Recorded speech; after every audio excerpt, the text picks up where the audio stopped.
Hey everybody, this is Rydo and we're back to another recording of Hearthstone. Today is Wednesday, October 10th.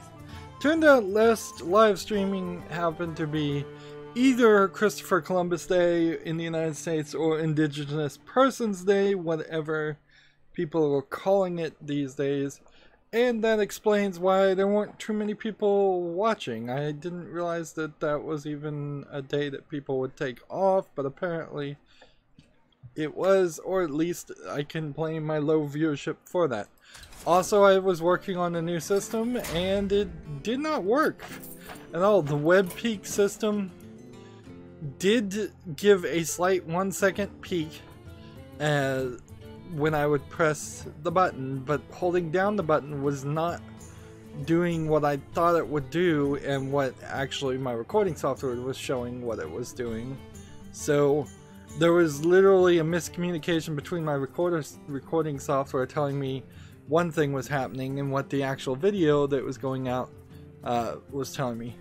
I've also noticed that in doing a crossfade during a live stream, the bitrate just falls to total garbage. So in that 1 second peak, you weren't really seeing anything anyways because the quality of the video was so bad.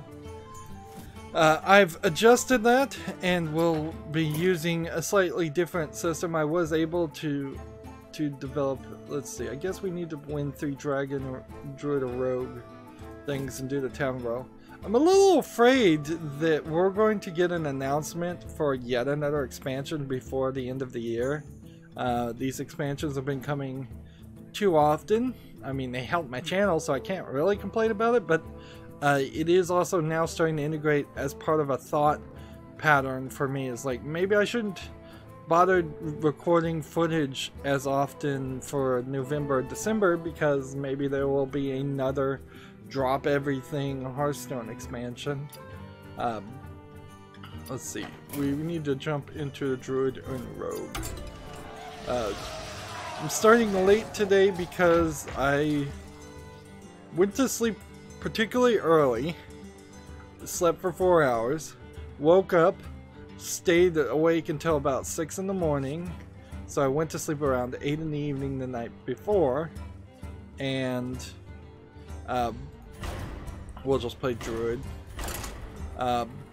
Slept for about 4 hours, woke up, I would say, probably then around midnight or maybe 1, stayed awake for until about 6, and then I went back to sleep, and then I slept for 12 hours basically and woke up at about 5. So, and then it took me another hour to just get prepared and in any kind of shape to actually stream. I can't really say my decision to go to sleep the second time was wrong, but it certainly didn't work well. I have no idea what this Tavern Brawl is, so let's get rid of this one and see where that takes us. We've got a decent amount of news to talk about, so we need to move. Job's done. So what I was able to do is I had mentioned in the previous stream the idea of if my mouse cursor was over on Hearthstone's monitor, so the pixel cursor location is at somewhere between 00 and 1920 and 1080. Somewhere in this area, it would just change to Hearthstone as the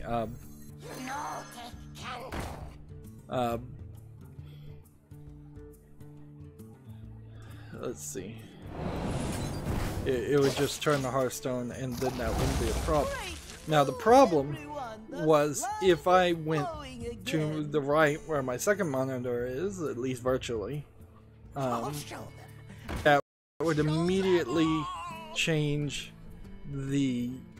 it to the web peak view, which might be a problem if I'm looking at a game and it's one of those low effort sex games that has nudity in the actual setup. So what I was able to do is I thought about it for a second and decided there's a way to do this where it only goes to the web peak view if I move my cursor even further to the right, to the exact edge of the screen. So I've made what is effectively a tiny little 1 pixel wide line region programmed in. And when I move the cursor to that side, now you should be seeing the web peak. And you're seeing this game called Merchant that's 95% positive and 21 user reviews, and looks like a cell phone game because of the black bars, and looks probably not worth playing. Has 62 Steam achievements and is free to play. So this is a game that I would close the tab on. Of course, closing the tab wouldn't be the right move. Now, having moved my mouse cursor now back to this point where Hearthstone is, it should have moved back to Hearthstone. Let me know in the chat if it isn't working, because that is going to be the weirdness of this. Is it just this doesn't work?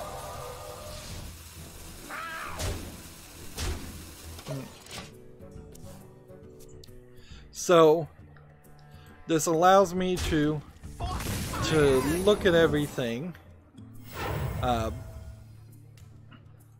decide what games are worth showing off or are safe to show off, and then move on from that point.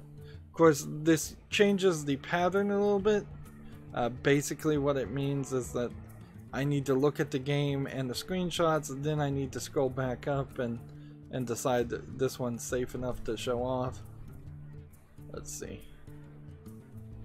It's 3 damage randomly split between all enemies. Find the treasure. Fill my hand with coins.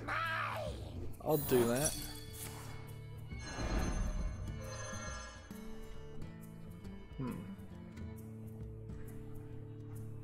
You toast!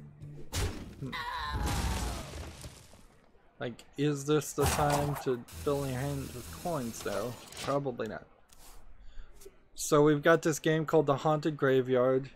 It suffers from dark screenshot syndrome, and it has a couple screenshots of some very nice zoomed in people, but that's kind of it. It's a VR adventure for all ages, according to the trailer. We're beginning, I imagine, to see horror games. And see, this is almost certainly just rotoscoped images, where, let's see, deal 3 randomly split between all enemies.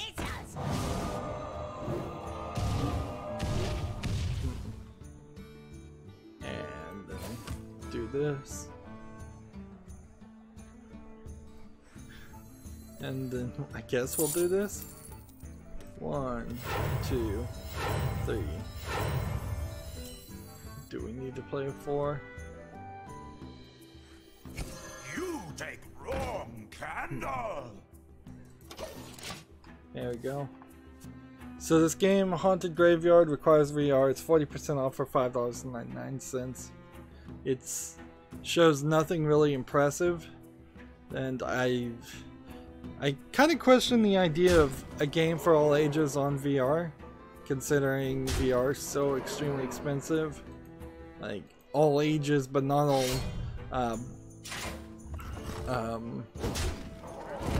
but not all income ranges. Let's see. Let's moving on. Let's see. We want to eliminate everything.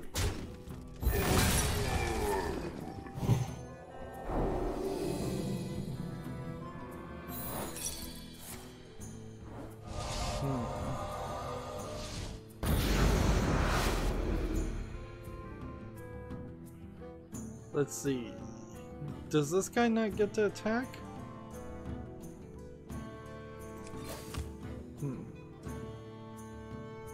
Minions cost 0 this turn. Alright. How about we do this? We do this. We do this. This. This. This. This. This. This. This. This. This. I wasn't fast enough. Wasn't fast enough. Alright. So we have this game on Steam called The Great Sea, based on a sci-fi short story by Philip K. Dick. Now, arguably, all of Philip K. Dick's, in my personal opinion, stories actually suck. And they were improved massively by the TV movie producers that took their stories and improved upon them, which is often the case in sci-fi, is to have a large amount of Philip K. Dick things, or a large amount of sci-fi stories in general, just improved in that fashion.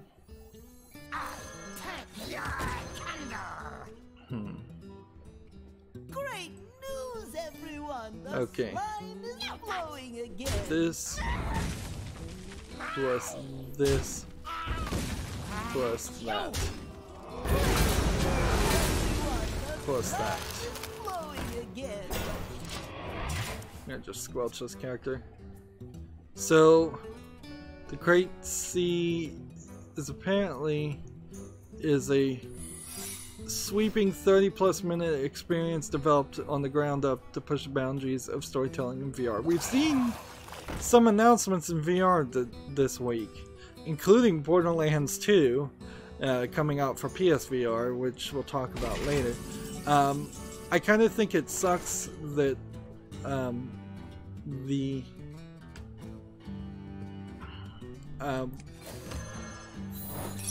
do you put it? It kind of sucks that Borderlands 2 PSVR is coming out for a couple of reasons. One, it makes it less likely that Borderlands 3 is coming out anytime soon, and they're getting new features and they're getting time slowdown mechanics. But in all actuality, the truth is that you kind of needed time slowing down mechanics and a little bit of features to sell somebody playing Borderlands 2 in PSVR, because it's going to be a terrible experience.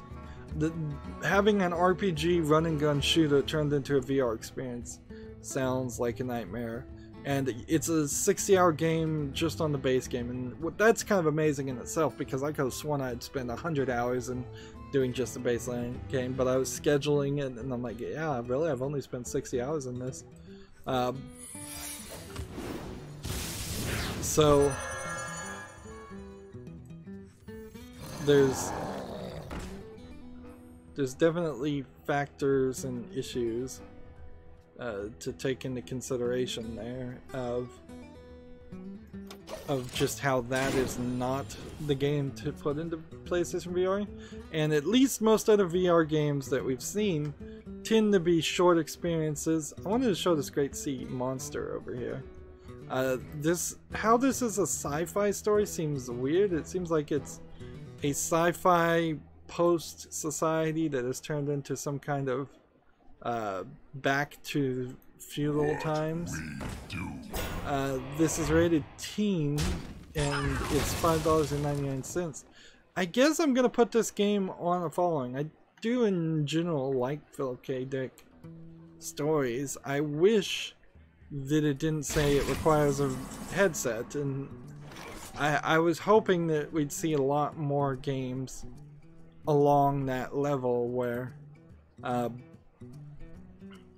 developers started to remove the VR mandate from games. You can see this developer has made one other game called The Blasters of the Universe, which is rated very positively, and then the VR Mega Pack is generally overlooked.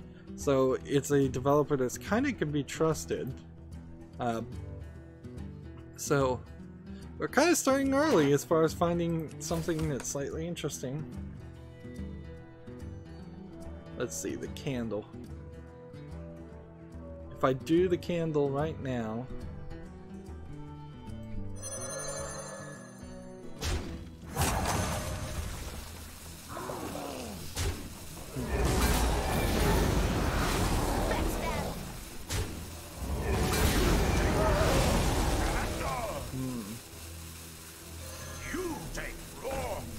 there we go.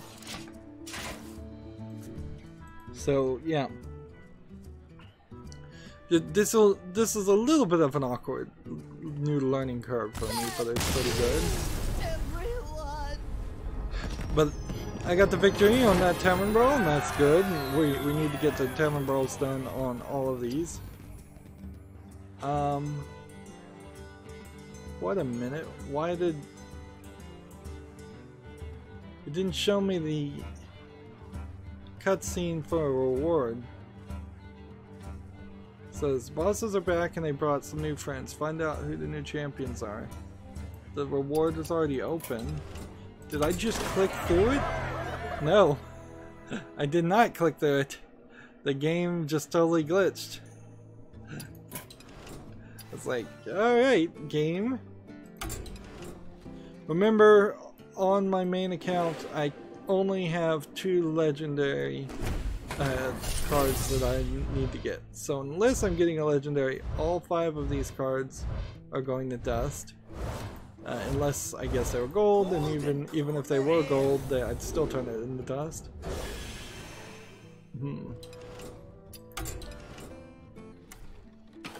Let's see.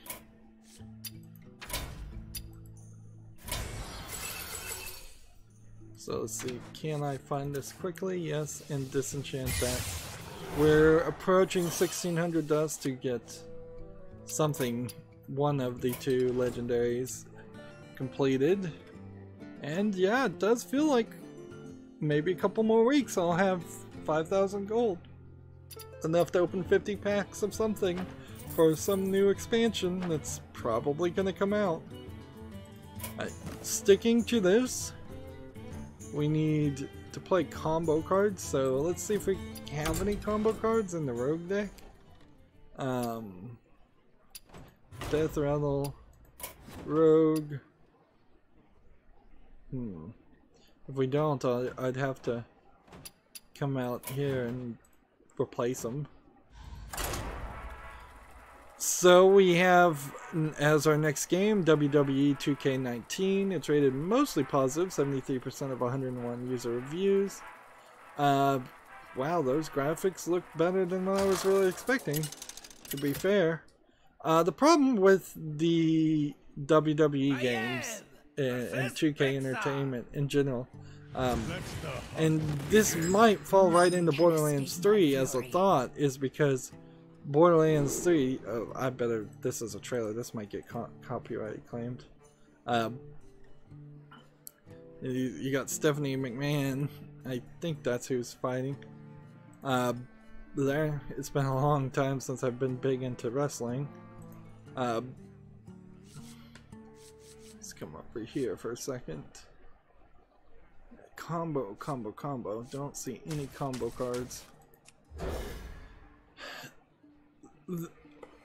2K just kind of puts out the wrestling games because they know they will sell. They don't put a lot of effort into them.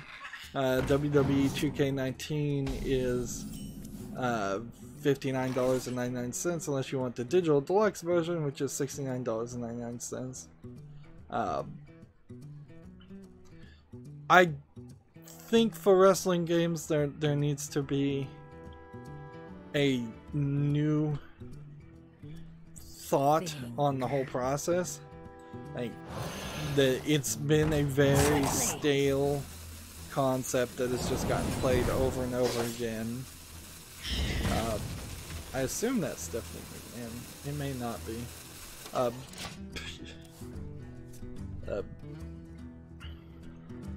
But yeah, a ground up new design from a different company would be interesting. The fact that 2K puts out these kind of games makes you kind of wonder, maybe they're not funding Borderlands 3 enough for Gearbox to really finish it.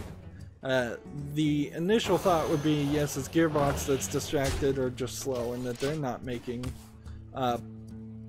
they're not making the game fast enough. But when you look at 2K, who owns the license to Borderlands, they have WWE 2K19, NBA 2K19, Golf Club 2019. That's not a lot of things that have come out this year. And I remember at the E3 presentation that they really didn't have a lot of games to announce, and they seemed like they really didn't care to announce any more games.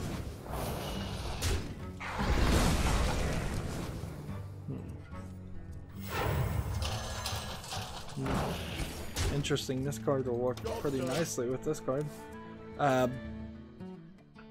When you look at what 2K released or published in 2017, they have Army Men 2, Army Men Real-Time Strategy, Army Men Toys in Space. Those look like old games. Hidden and Dangerous, WWE 2K18. Next page, NBA 2K18, and then WWE 2K17, NBA 2K VR Experience, Carnival Games VR came out in 2016, Sid Meier's Civilization came out in 2016, Mafia 3 came out in 2016. So it's been since like 2016 that they have had a list of even regular games coming out. BioShock Remastered came out, BioShock 1 and 2 Remastered came out in 2016. They put out Battleborn on Steam on 2016 for Gearbox. So yeah, it maybe 2K is the problem. Maybe they don't have money. Maybe that's why Borderlands 3 is having trouble coming out. Let's see. Tragic Master says, "Good luck with the pack. Little giant pack. Great value. Giant value."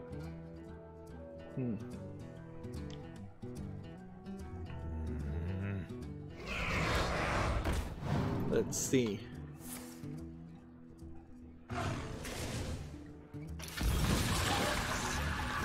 Next, we have a game on Steam called Evasion, which is 64% positive, 14 user reviews already. Looks like it's a nicely polished run and gun style Halo clone game. I heard Giant Bomb, they were talking in one of their podcasts, their after show podcast, about how they felt Destiny was where Borderlands 2 and Borderlands 3 should go, which is something I certainly haven't ever thought about. This seems like this is a shooting game where you shoot your own friends to keep them powered. The problem with a lot of the games like this, well, this looks fine. I'm not sure if this developer has any clout, and clearly the reviews are not great. It says it's single player, but it's probably not. It's probably 99.9% online multiplayer. 45 achievements isn't too high, but it requires virtual reality, so that's going to be a problem. And then it's 10% off for $35. Here, I need to play quickly.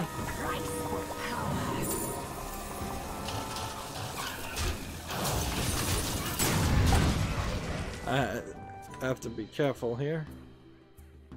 So let's see. Let's see what's one of the complaints of Evasion is. Good game, but lacks content. There are only 4 guns. I've expected some RPG elements, but it's just arcade shoot 'em up. I'm 30 minutes in and I'm already finished 2 or 3 chapters of a total of 9. The campaign lasts approximately 2 to 3 hours. if you're not dying constantly in co-op game, it's quite easy. The game has potential. Just add more unlockable guns and classes. That seems like an odd, not too bad of a complaint, but the VR and the high price for a VR game knocks it out of the park for me. My shield for Argus. Like, this is evasions. Even though it looks pretty, doesn't seem like it's doing it. The other game this developer's made is one called Waddle Home, which is a VR game that's 100% positive with 22 users, but it came out in 2016, so clearly 22 users willing to review your game over the course of 2 years is not impressive.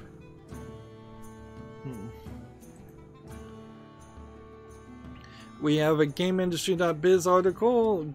The game industry contributes £2.87 billion to the UK economy. It supports nearly 50,000 jobs.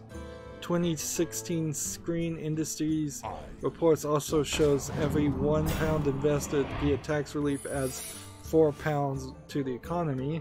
Of course, these are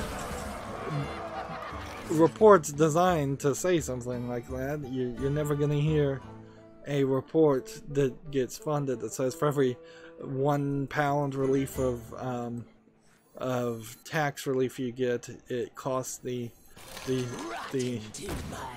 UK citizens £4 in income. And it's kind of hard to make that argument because it would be done in such ways that potentially you're underpaying your employees, but you're still paying your employees. So it's real hard to say for every one McDonald's job that pays minimum wage, you're cutting out that employee from working at a regular job, a regular restaurant job where they would have a base salary of like $10 an hour. And it's hard to prove something like that. But in general, if I can be just the smallest of industry shills, I think this article is the right way. If you believe the video game industry is good for the world at all, if you believe video games are good for the world at all, and thus the video game industry needs to exist because we don't want to see 100% independent development by one person. We'd never get the great games that a lot of people play only. There's still room to need things like Call of Duty and Destiny, even if personally you don't like it. Job's done. So if you think the game industry, which you kind of have to admit, yeah, the game industry should exist and is a net positive, then articles that say it's a net positive is something in line with something you should consider, if not be slightly critical of, but not completely dismissive of. That felt like I was rambling. Probably because I was. Let's see, next game we have on Steam is called Super Commander XL. This is a low effort, low polygon game that's probably an asset flip. When you look at like the trees in the railway stations and the houses, these don't feel like they are all from the same game. Very standard, solid colored backgrounds with lack of textures, really. Generic shape potholes. This feels like it's supposed to be some kind of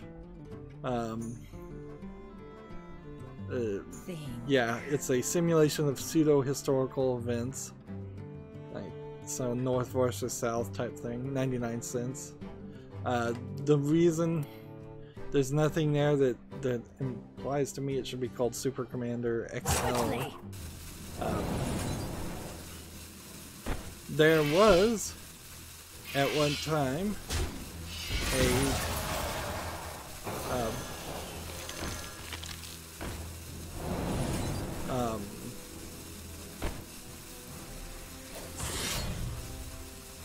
I'm running out of time. There was an NES game called North vs. South that was slightly interesting. I remember renting it when I was a kid, but I think probably over the course of time from when I was a kid to now, and frankly even when I was a kid, having an entire game talking about the American Civil War and turning it into a game is probably not super necessary or helpful. Civil War was a while back for the United States' history. There's been a lot of other wars that have been mostly forgotten. It's time for us to move forward, I would say, and let it go. My shield for Argus. Let's see. Give that minion a turn to get ready.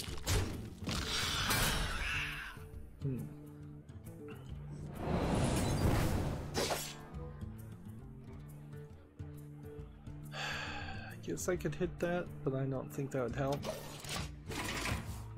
Super Commander XL just looks like a boring game. Like, in general. Let's see. What's this next game? It's called Nev Sky Run. Nev Sky Run. Is this a VR game, or... I'm seeing a trailer of things. Looks like it's something, but seems to be a slight difference in quality. Yeah. Wow. So the trailer just dropped off the edge into a troll game. Interesting. And none of these screenshots, even for a second, show any indication of a troll game, but they do show a lot of light bloom. It's not until you get to the second section that you realize it is. It's a Russian only game, so if you ever wondered why I'm always iffy of Russian games, here's the reason. Early access, English language not supported, $1.99 with no discount. Yeah. I guess maybe that's Nevsky. That's maybe how that's pronounced. Okay. So we have an issue where we need to play combo cards. And we need to defeat a dungeon run boss. 3 dungeon run bosses. Let's see if we could do that. Let's see. Money. Puzzle Lab, no. Dungeon run. Okay.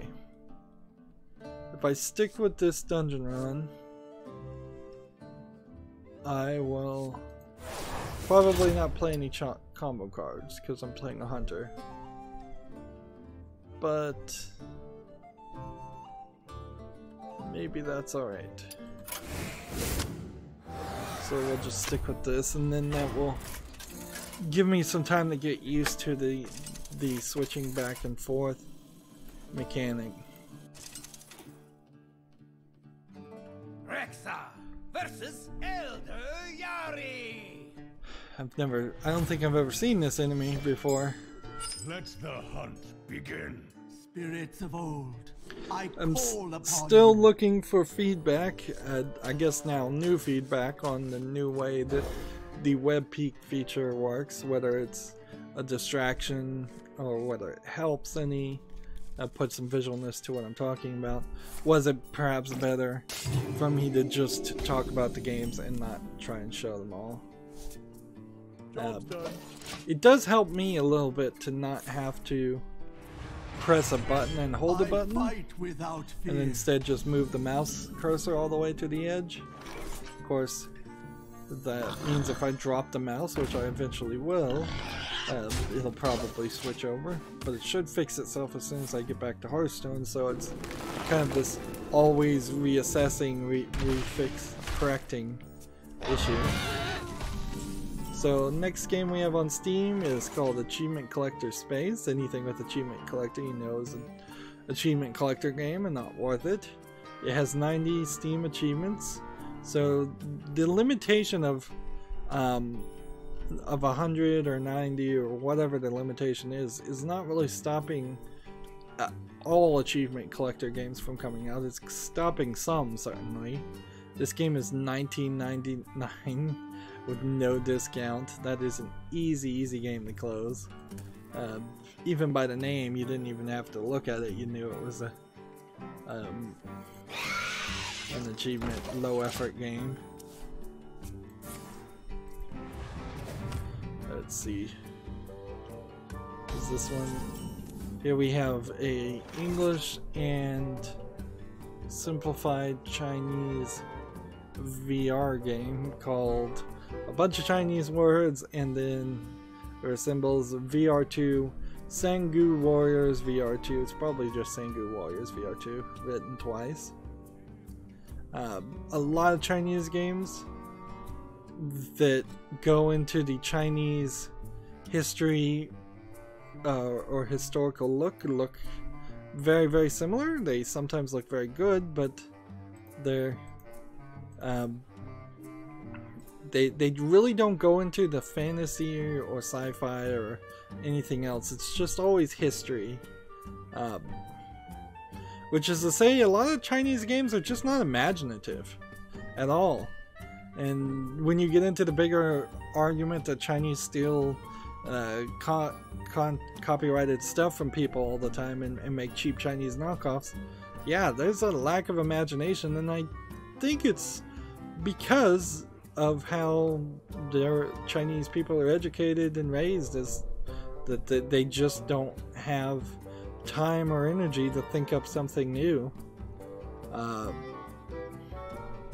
This is a VR game, which makes it also impossible to buy even if you wanted to. It's 40% off for $17.99. You can buy it, certainly, but it makes it a lot more difficult to decide to buy a game like that, knowing you're going to also have to already own a VR headset. In all honesty, Sangu Warriors is not even a bad quality Chinese game. We'll start seeing a lot worse ones. It's just a average quality VR games, which all average VR games tend to run into the same problem of just not being very good.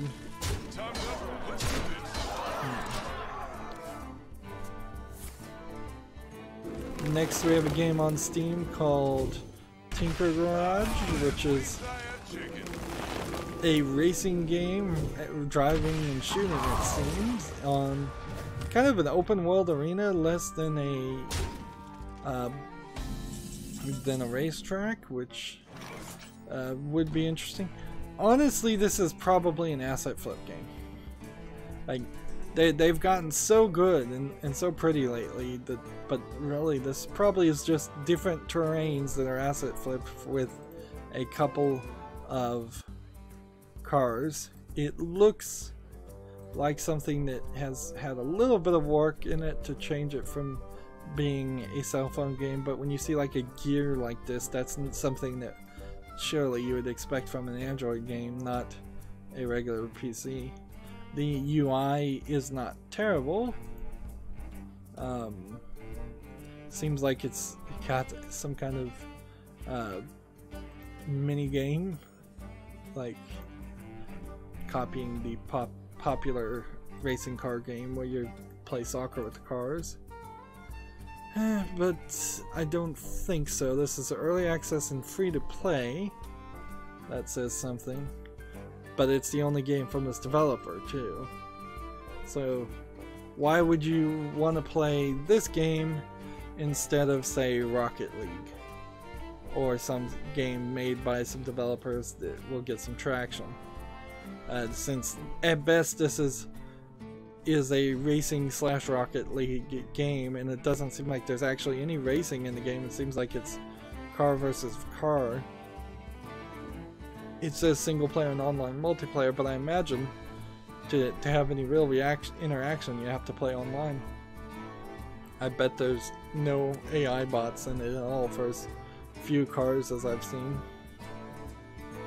Right. This.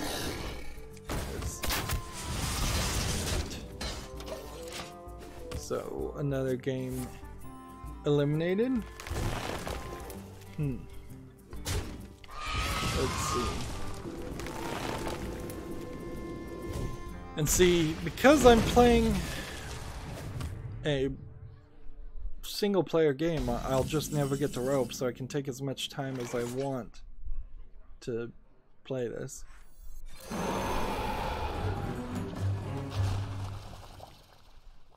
That music sounded funky. Next we have a game called Cineris Somnia. Good news is I don't have to spell things anymore if I'm showing the videos. Cineris Somnia. It's published by AG and Playism. I know that developer somewhat. It's positive, 88% of 17 user reviews. It's tagged as a walking simulator female protagonist. So what I imagine this is we've started to see more of this, where what looks like a Japanese animation company has stepped in and they've decided to make a 3D interactive experience more than a game. And that's what I'm guessing this is. And the graphics don't look really great in that screenshot. There's definitely a lack of texture here, or a lack of polish. This looks like something that maybe was originally slated to come out for like a Vita. I could totally see this being a Vita game that they decided to bring to PC. And it's going with a slightly different art style. It's English and Japanese. It's not going with what is the standard anime art style. It's going slightly off of that. 10% for $13.44. This is probably a slightly more interesting, to me at least, walking simulator game than, say, so many walking simulators where you don't ever see any other humans, which happens quite a lot. The developer that made this game hasn't done anything, but the publisher does have at least a little bit of name recognition to me. That La Mulana, for example, too, is by them. Let's see, and if you want to see the quality on some of these games, you'd have to hover over them. These aren't amazingly well-known games. Yumi Nikki Dream Diary. You definitely put AG Playism as a third-tier publisher, but better than an indie publisher still. So this is a game that will make it to my watch list, but the price is pretty high. 10% off for $13.49 for a walking sim, something that's probably 30 minutes at most. It's tagged with female protagonist too. The price is definitely high on that. Destroy random enemy minion. Do this. Do this. Do this. Do this. Do this. In return.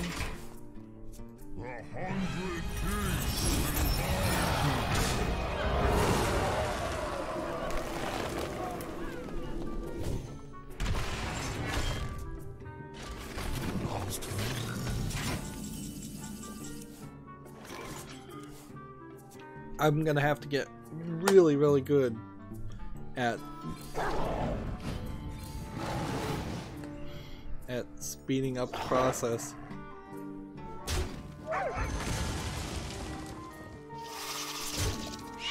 Yeah, because I'm taking way too long to cover all these games. And really ignoring Hearthstone completely. Let's see.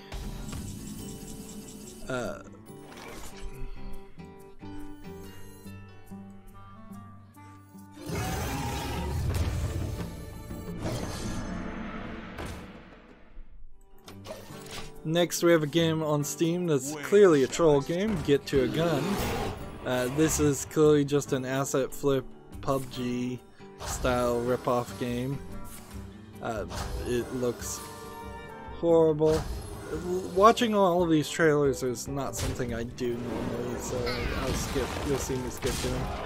Like, just bad UI, bad textures on everything, bad character designs. In all honesty, if we wanted to see less asset flips, we probably should see some curation in the Unity and the Unreal asset stores themselves and hit the source there. The fact that there are bad quality assets for sale or for free out there to be used with Unity and Unreal is weird and wrong, but I don't know how you fix that. Get to a Gun here is 10% off for $4.49. That's just a laughably high amount of money that they are asking for. Warriors of the frozen waste. Let's see. Played that totally wrong.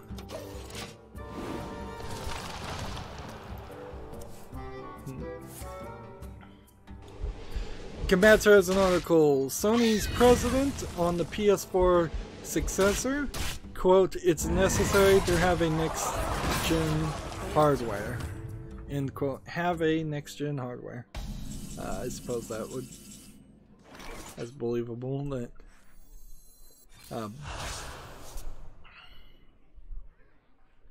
that you would say it that way. Early indicators report claim future PlayStation is not a major departure. Yeah, I imagine what the PS5 is going to be, to not really go further in this article, which is only probably 30 sentences, or well, not 30 sentences, probably 15. I imagine at the very least they want to be better in quality than the current Xbox One X.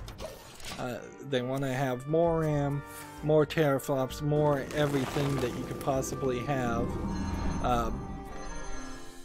in that case, just so everything on the spec sheet that they show looks like they're the better hardware. Of course, then the Xbox 2 will come out and trump that, and that's just in general how that's going.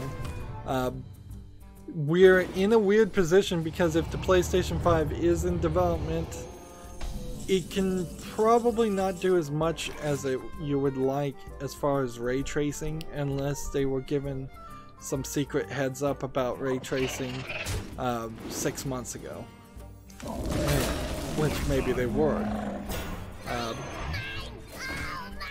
So there definitely is a case to be made that the Xbox 2 might be better at running a 2080 NVIDIA GPU style graphics card and doing ray tracing. And if the Xbox 2 has a ray tracing and the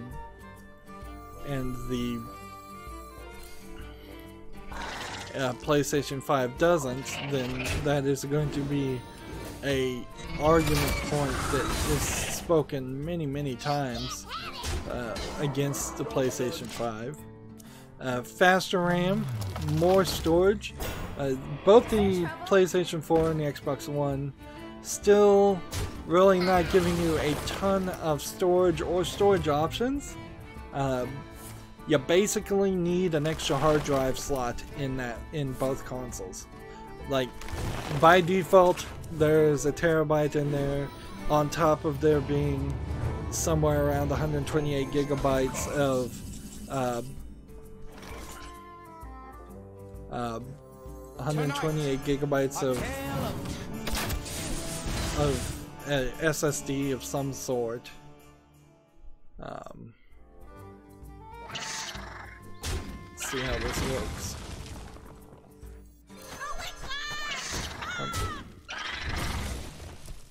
There you go. Destroy all damaged minions.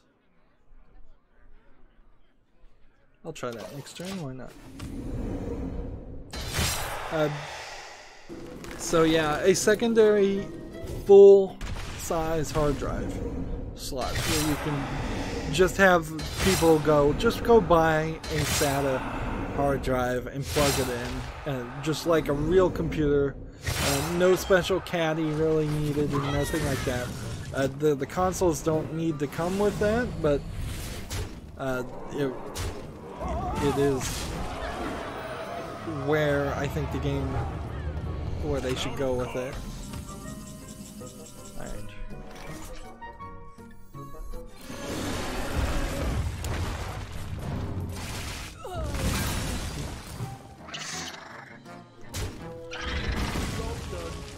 Can I win here? That's an interesting question. What else does the PlayStation 5 need?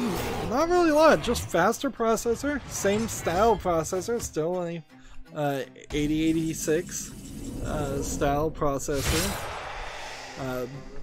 Nothing special, just more RAM, more storage, faster internet connections maybe. I'm not 100% sure if there's a gigabit network connection connected, capable of being plugged into the back of a PlayStation 4.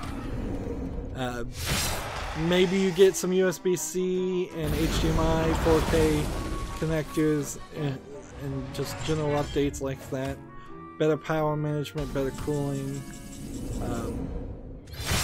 But also, you really can't go as crazy as you would like, because then the price of the PlayStation 5 will just be too expensive. You definitely are not at the point where... Interesting, it felt like that guy conceded. That couldn't have been the case. He must have drawn himself to death. Because I'm playing solo play, and that would not make any sense that the AI would concede.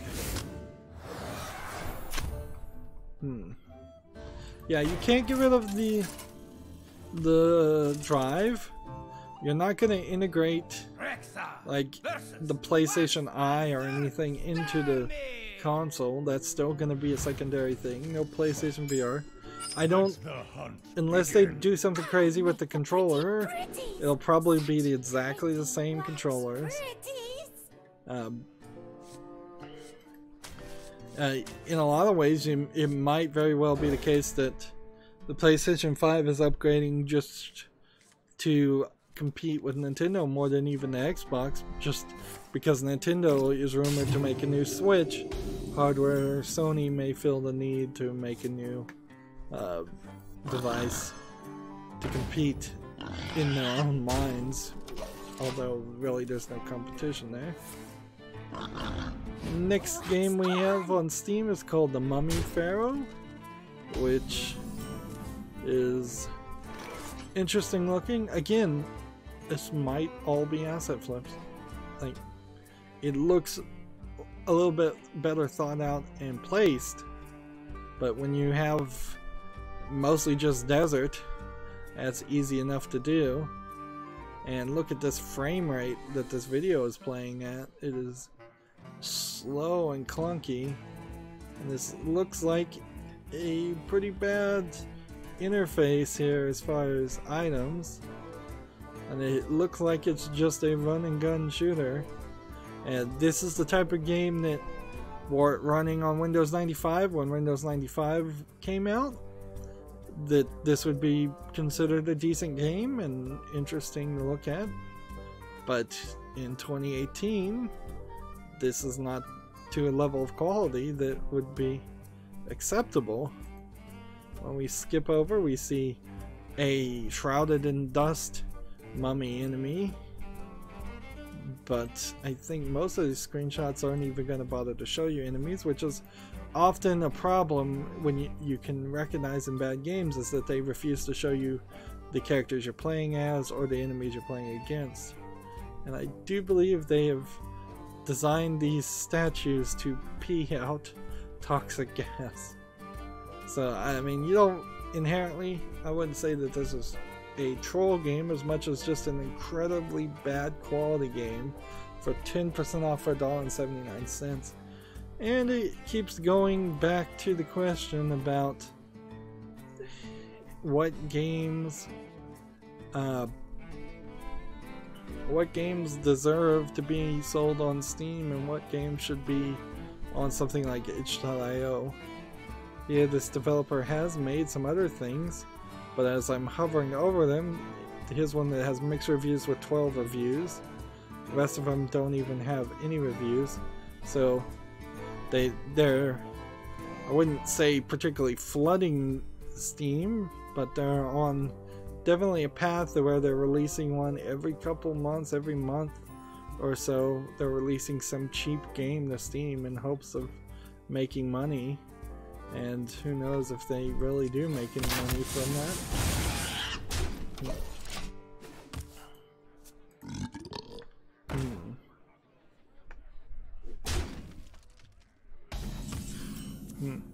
If I had more time, which is the cry of the YouTuber always, I would say, is if only I had more time, I'd do this, this, and this.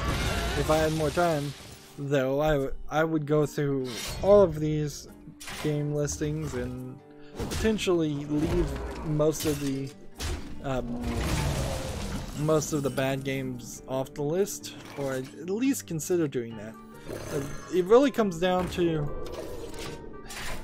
how much news do I really want to report, because every game getting listed technically is news and is showing, I'm trying my best to show a true and accurate listing of what comes out, whereas if I start moving it to a curated experience, then it stops being a complete and accurate account and starts becoming something that's more pick and choose. And at a certain level, then you just become like so many mainstream video game review sites that are barely review sites anymore, that only talk about the one AAA game that comes out in a month, and all other games that are part of the game industry, whether you want them to be or not, are left to never be known about. So even though that so many of these games are low quality, I still feel like it's informative to talk about them. However, on the other hand, I also don't want to become like Jim Sterling, who's just kind of creating drama via finding the worst of the worst games. Let's see. Next game we have on Steam is called Where's Baby? It looks like it's a troll game. It's a baby werewolf running around. To be fair, this animation style looks like it's handmade. That says something.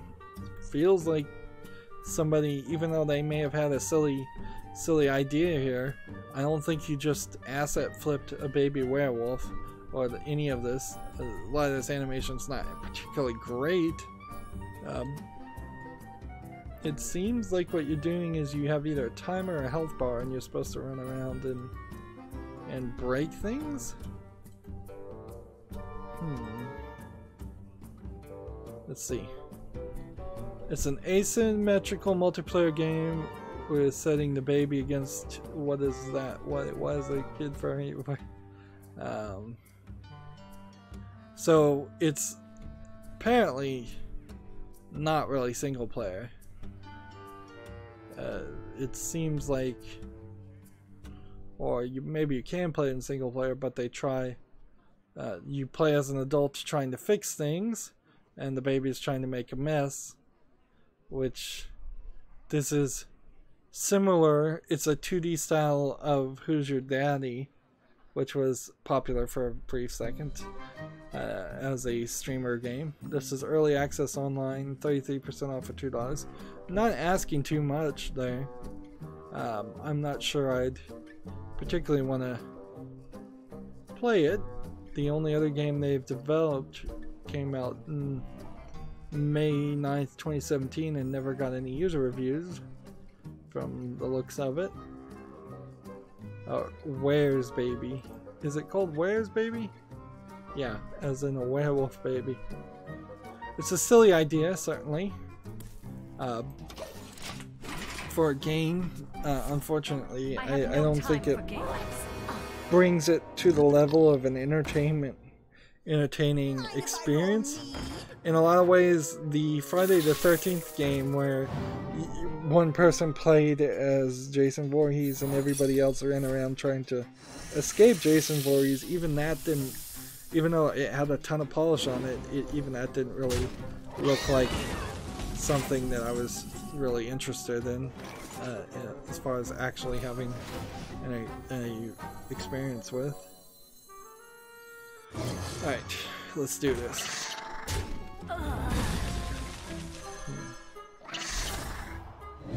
Let's see.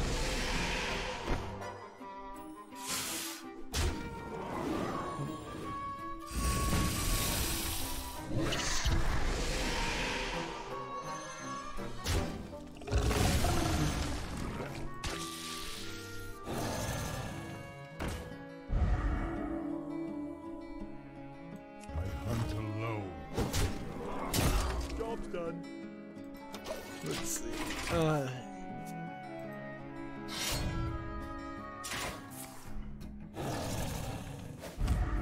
This will have to be our last game because we've gone an hour already. Game Sutra has an article. Smash Brothers director played what you hate to make games great. It's an interesting idea, certainly. I know that there are certainly people out there that hate video games in general, so if I was to apply that to people who hate video games and say, hey, play what you hate, that would be something interesting, although probably not helpful, really. In general speak, if people hate video games, you're going to have to get them to like video games before they would be willing to play something that they completely 100% despise. But as for game developers, I think there's some logic to that. When you want to be a professional at something and there's one part that you know you're not experienced in or you don't appreciate, those would be the blind spots that you would want to fill in. It does get down to a weird exposure therapy type of thinking, though. If somebody hates horror games and they play a bunch of horror games, I'm not 100% sure that means that they will love horror games after that or learn anything from it.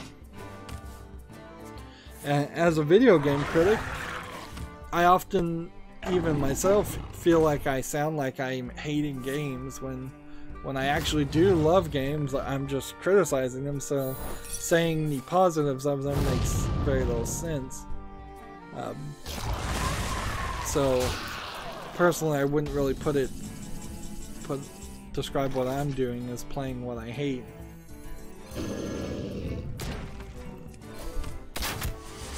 Let's see.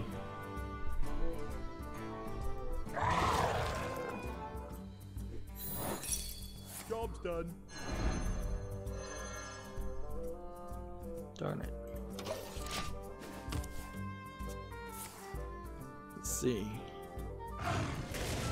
The quote here from this is Masahiro Sakurai that they interviewed is, quote, "I went out of my way to play games I didn't like or find interesting.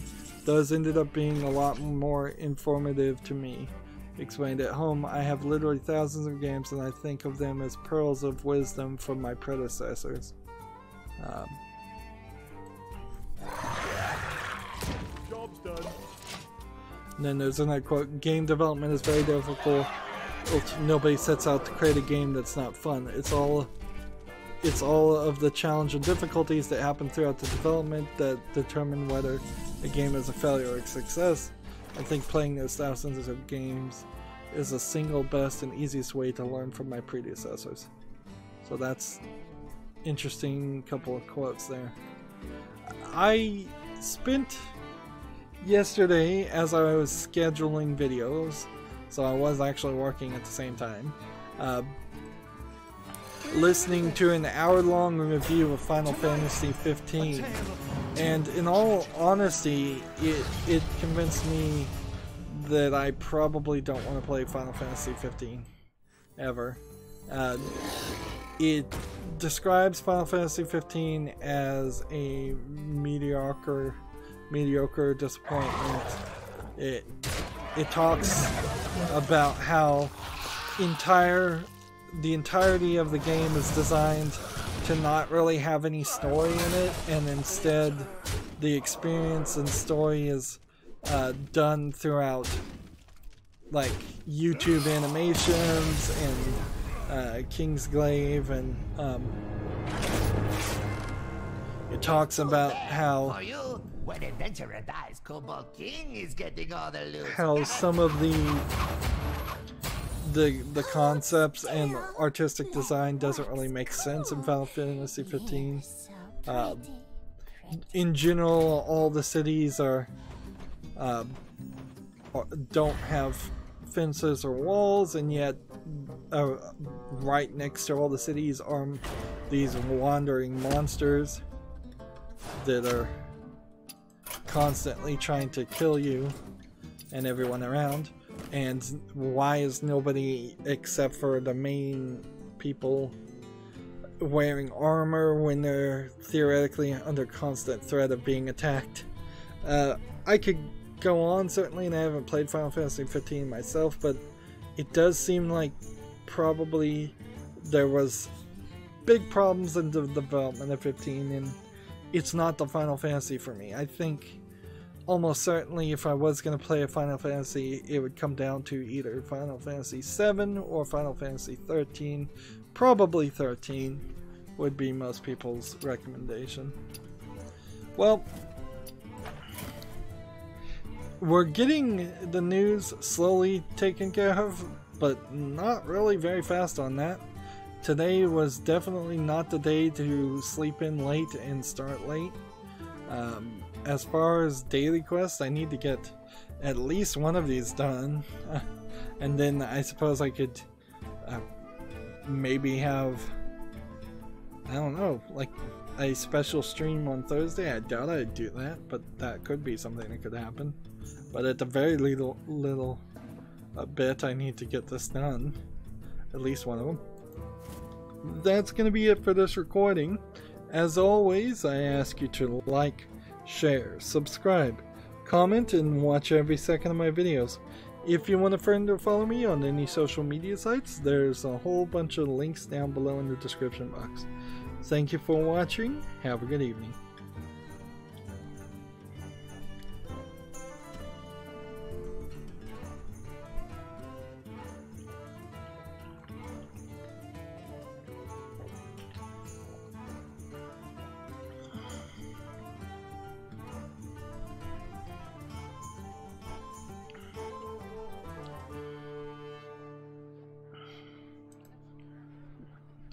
Hey everybody, this is Rydo and we're back to another recording of Hearthstone. Today is Wednesday, October 10th. We started late, so let's just hop into this. We need to play 2 more dungeon run bosses and hopefully get a druid or rogue victory. Ideally, I'm going to play as a rogue and get the combo cards played also, all at the same time. Theoretically, I don't think it really is going to work that way though, because I'm fairly certain that some of these they just do not line up that way. You can't actually get victories by the single player mode, or you can't get progress on playing combo cards on the single player mode. Or maybe this is going to work in such a way that we actually don't have any combo cards. The only combo card I have is SI Agent, I think. So this, and this replaced. We've got news, and we've got a lot of games, and we're testing out the web peak feature, and it's slowing me down, I think, quite a bit. I did have the thought of perhaps doing closer to a 2-hour recording of Hearthstone at the beginning, going to like 2-hour episodes to start off with, and that way I can reduce the number of Hearthstone episodes I make. I'm far ahead in Hearthstone videos. Now really isn't the time to worry about that, however. It will become a bigger issue later on, like when I'm a year ahead. Let's see. Just leave everything there. GameIndustry.biz has an article. Microsoft is in talks to buy Obsidian report. Xbox outfit closing a deal for the Pillars of Eternity developer, with one source telling Kotaku it's a matter of not if. A matter of when, not if. The Pillars of Eternity game, if I can recall correctly, seemed to have slight problems in its latest release. Obsidian has been independent since its establishment in 2003, so it's gone 15 years without being acquired, which is probably a pretty big achievement for the video game industry. Justice is mine. Just gonna go and play this.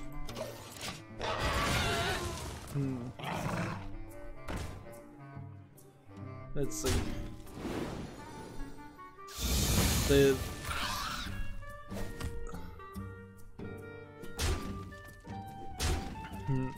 Microsoft is definitely trying to acquire people. That without a doubt, that is the case. But there's justice is mine. They're acquiring companies basically, I think, to create a powerhouse network that will make possibly fewer games than they would if they were independent, but better games in general. I don't feel like what they are doing inherently breaks down to they're gonna hire companies, sell their products, gain their licenses, and then fire all the employees. I think they literally do want the employees to be powerful enough to develop things like Crackdown 3 better and quicker, and not run into the problem with Crackdown 3, which has failed. Tragic Master says, good game, thank you. Great power. Come closer. Here's a combo card.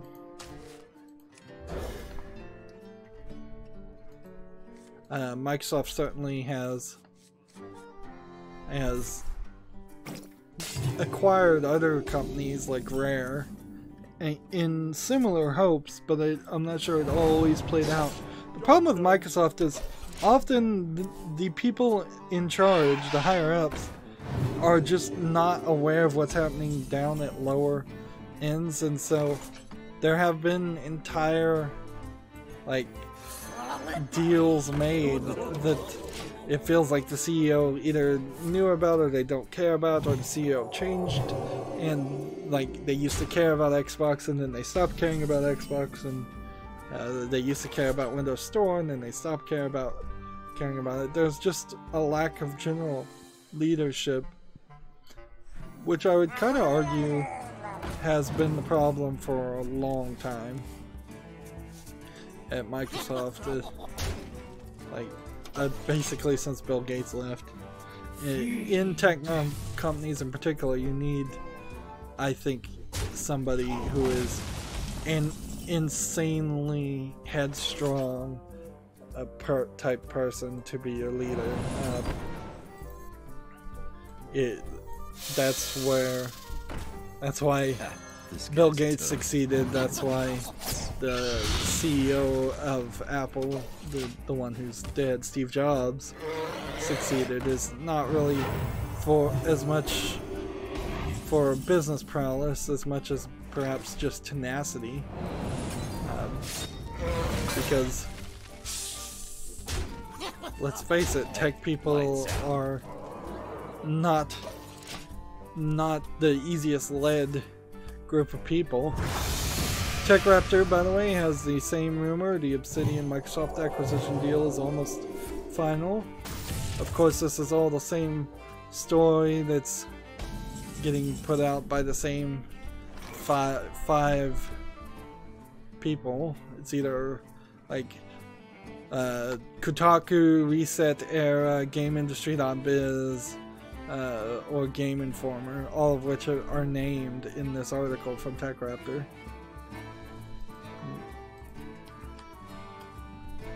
Let's see, I don't think I have any. I'm out of cards. Yeah, I don't think I have anything else I need to do. Hey, lights out. Gamma Sutra has the exact same report. Microsoft is in talks to acquire Obsidian Entertainment. The one thing, I guess, the takeaway is the Obsidian Entertainment, on top of Pillars of Eternity, also made Fallout New Vegas. So if they wanted to make something that was a spiritual successor to Fallout New Vegas without having any of the Fallout actual things in it, because they don't have the license to that, and probably wouldn't ever get the license to it, yeah, I suppose you could do that. But I'm not sure that breaks down into a smart move. Justice is mine. Can hit that, and then we can kill it that way. Hey, lights out. Let's see. I wield the power of black. Next, we have a game on Steam. We're testing out the new WebPeak system called Ice Agent, which I imagine this is pretty much just a troll game, or at least a very simple game. I'm not sure anybody really wants to play as an Ice Agent, the reality or the fiction of that. And this certainly doesn't seem like you're doing anything. You're rearranging your desk in your office. Yeah, this is a extremely low effort game at the very least. Early access, 15% off for way too much at $4.24. And let's see.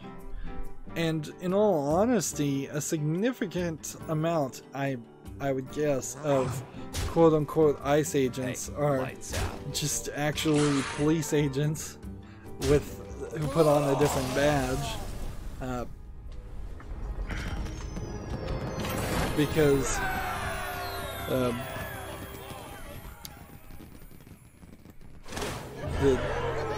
The truth is, most people that get handed over to ICE, most illegal immigrants in the United States, are arrested for something completely unrelated. At least this is my understanding of how it usually goes. And then whatever they did was violent enough to reckon for the police to go through the extra work to hand them over to immigration and try to get them deported. And as I understand, the immigration and ICE in general doesn't really have enough resources to deport everybody, so they tried, at least they used to, in the Obama era at least, they used to try and only get rid of people who were like violent assaultists, rapists, murderers, things like that. And if the person overstayed their visa and they were pulled over for like a broken tail light or something, then they wouldn't immediately get arrested.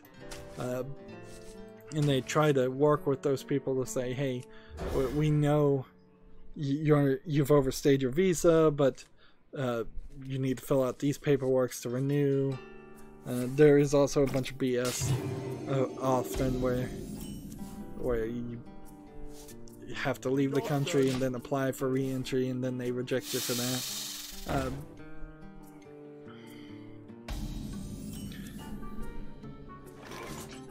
So yeah, trying to avoid getting directly political, but as far as this game is looking, it looks like a very boring, dumb, low-effort game.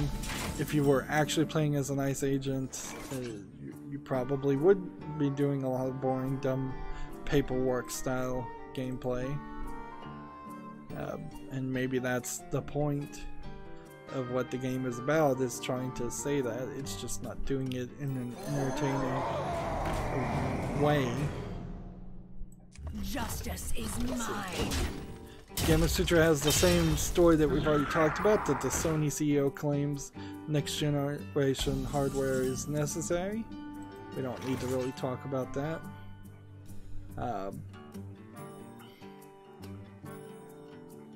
Let's see this. And that.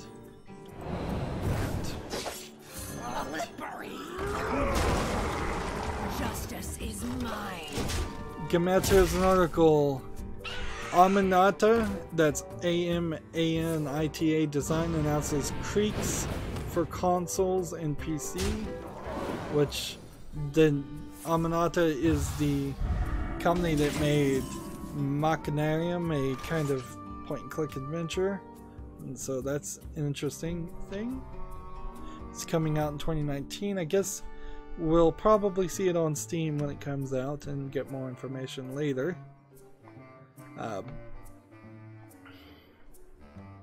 Okay. Here's immune during my turn. Destroy enemy minion. I'll just do that. Next we have a game on Steam called Mark of the Ninja Remastered. If you haven't played Mark of the Ninja and you can watch my coverage of it. It's a very good game. Getting the remastered version would be probably the right version to get now, because it's going to include, I think, everything, the DLC and everything. Mark of the Ninja does run into a game that it gives you the opportunity to play a couple different ways, a couple different times, when a lot of people really are probably only going to want to play one way and once. So getting through the main story is fine, but if you wanted to 100% this game, you're going to have to put in a lot of work. It's already rated very positive. The good news also is, I believe, since I own the DLC and everything, I'm getting it for free. If you're already... although this says buy the upgrade for $4.99. That's not my understanding of how it would work. my understanding was you were getting the upgrade for free if you had the DLC. It certainly would be a difficult choice for me to pay another $5 to play, get the game upgraded when I probably wouldn't go back and play it. Not that I'm not recommending the game, I'm just going to just have to be realistic. We're gonna see this constant instances of games coming out in better versions and designed to really milk people who already previously owned the games. So I'm gonna have to investigate Mark of the Ninja Remastered and see where I'm gonna get to on that.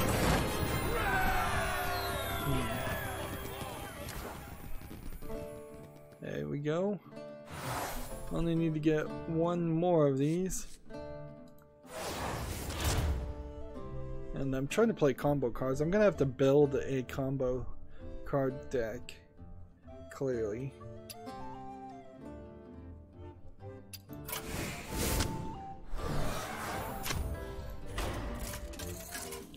And we have Borderlands 2 VR. This one will probably not look so pretty on the web peak. The thing about, let's see what we can see on this. I probably shouldn't be watching the VR video because that'll get flagged. There's, I don't think a ton of new things being added. Unless Salvador couldn't dual wield guns before, that might be new. But there are some features you can see here. There's a bottom row feature that might be different, or maybe not. Maybe there was always 3, and this is PlayStation VR. Here's Maya's boring default outfit that I complained about a little bit. There's a time slowing feature that I think they're going to end up giving to everybody. Yeah, it says virtually slow time, get virtually loaded, put on your virtual boots. You pre-order it and you get a PlayStation theme. It's really important though to point out that playing Borderlands 2 in VR is going to be extremely tiring and a bad experience. There's really nothing you get to that other than that. So this is the guy that silences characters, and so as soon as he gets to 5 mana crystals, he's going to silence the character and try and kill me.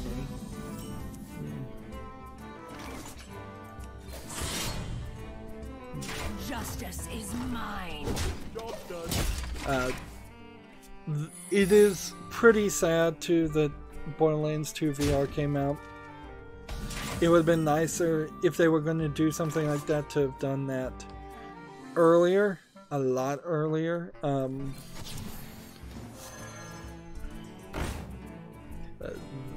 Let's see.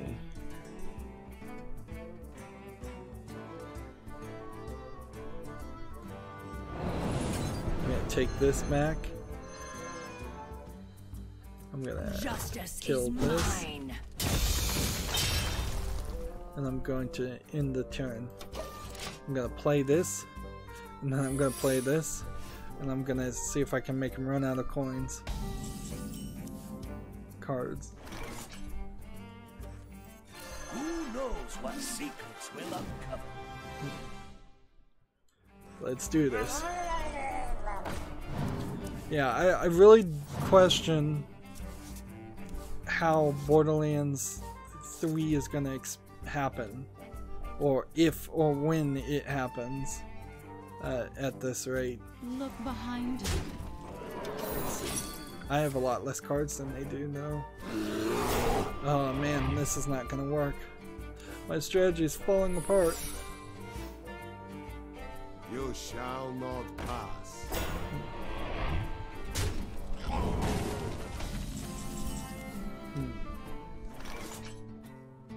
Well, do this.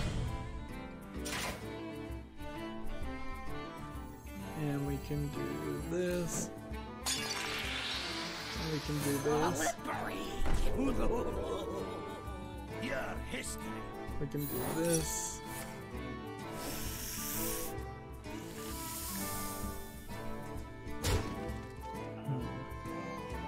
Your We can history. do that. Look behind you.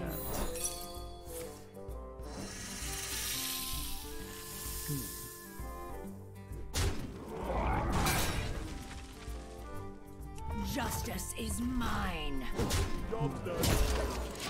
Yeah, I really question whether Borderlands 3 is just kind of never gonna happen. That does right. Yep, and I just lost. I didn't realize that was silence all minions. Interesting. So I'm doing a really crappy job on Hearthstone today. And this clearly is coming from just a lack of focus. That's really all that came down to. We're covering news, but we're covering news very slowly. So next game we have on Steam is called Space Hulk's Tactics. It's a Warhammer 40k. It's mixed reviews, 64% of 82%. None can escape my fury. If you ever wondered why I'm always trying to move the story, talk faster about these games, it's because there's just so many tabs I have. This game I think is probably a turn-based game. Yeah, it's tagged turn-based, so, and people don't like it, so, and it's $40 with no discount. Yeah, Space Hulk's Tactics, not a game I'm going to put on my wish list. Clearly.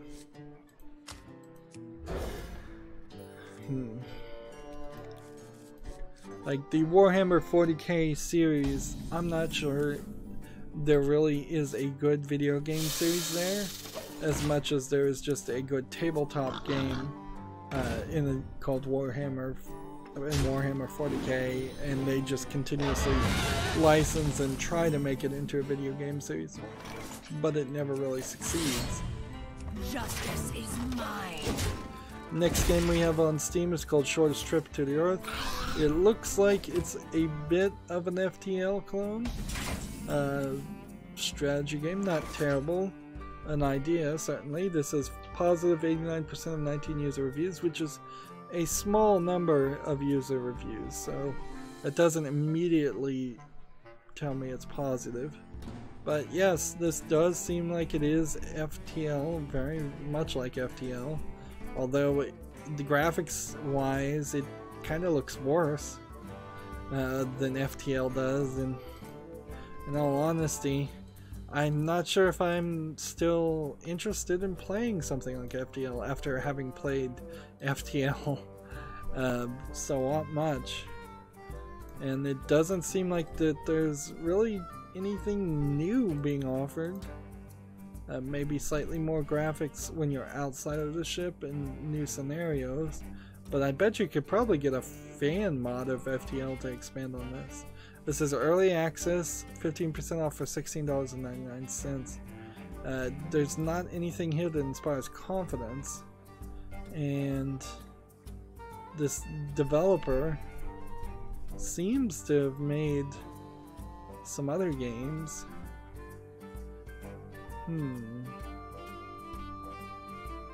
Okay, I'll bow to the fact that it seems like they made some other games that don't look like they're just low effort games.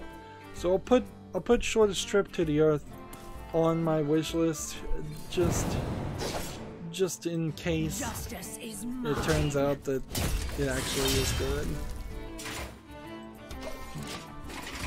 We'll wait until more people play it and see. Here's an interesting question as far as covering video games. Should I web peek horror games that are particularly spooky. I don't know. I guess I should. Like, I'm not gonna get down to the point where I'm running my Hearthstone streams like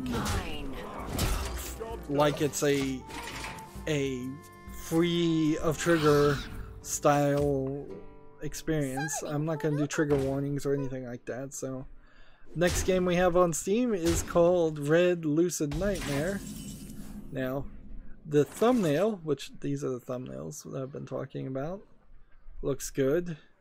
However, we're suffering from some dark screenshot syndrome in this video trailer, and I guess I shouldn't look at any of the video trailers because any of them could be content claimed.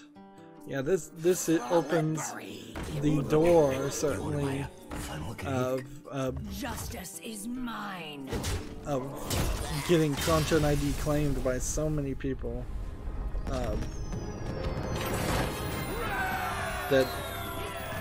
That's generally why the web peak idea was more preferable. I'm gonna go back here. I should have won 3 games by now. I have. It's just that Hearthstone seems to be broken at some point. So again, looking for legendaries. If they don't give me legendaries, they're really not giving me anything. And that's pretty much how it goes. I'm really not getting anything. Disenchant all 5 of those cards for a measly 40 dust. Right. And that did nothing to give me rogue victories, and it did nothing to play combo cards. So we're gonna have to come down here, and let's just get rid of this deck, create a new deck, wild rogue, this,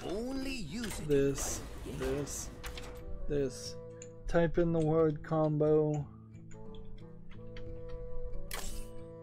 and that.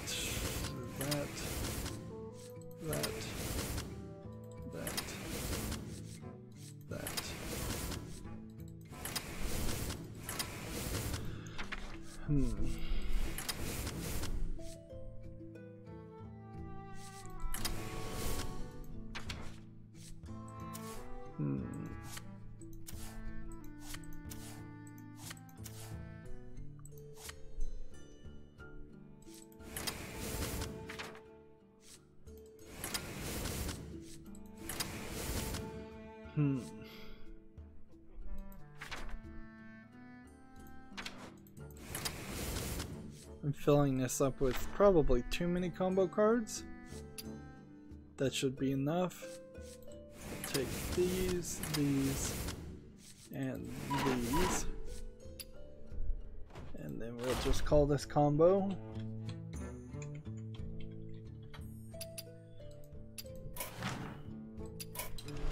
And then come over here. Switch to this. Here. And play.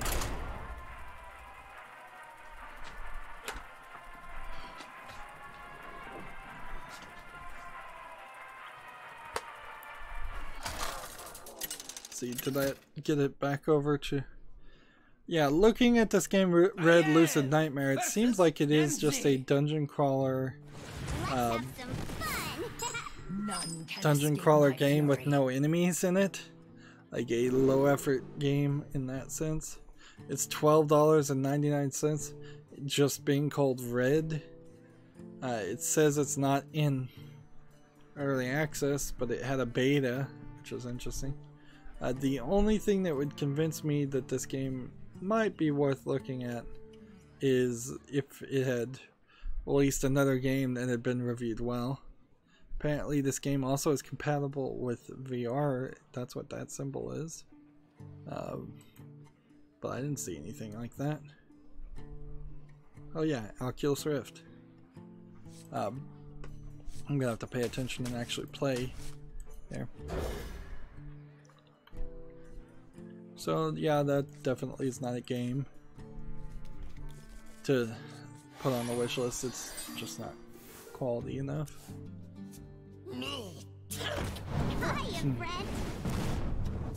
Let's see.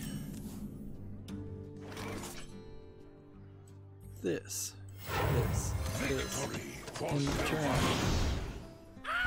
Next game we have on Steam is called Washed Up Wizard, which looks like it's low effort asset flip top-down twin stick shooter game.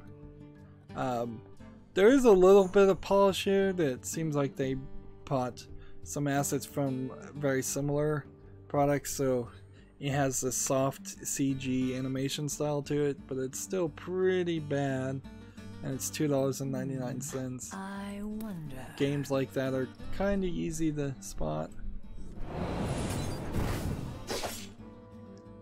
And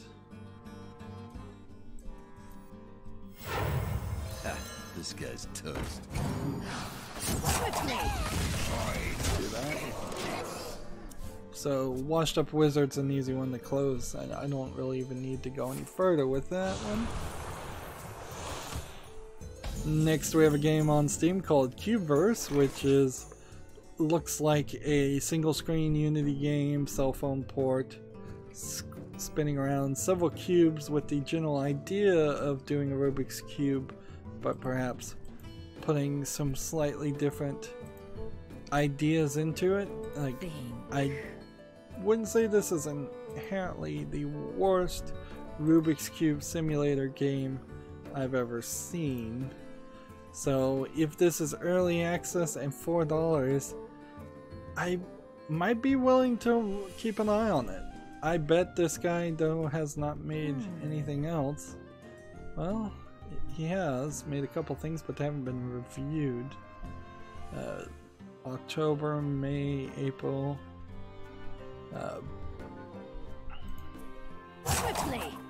Let's gotta come over here and make sure. Deal.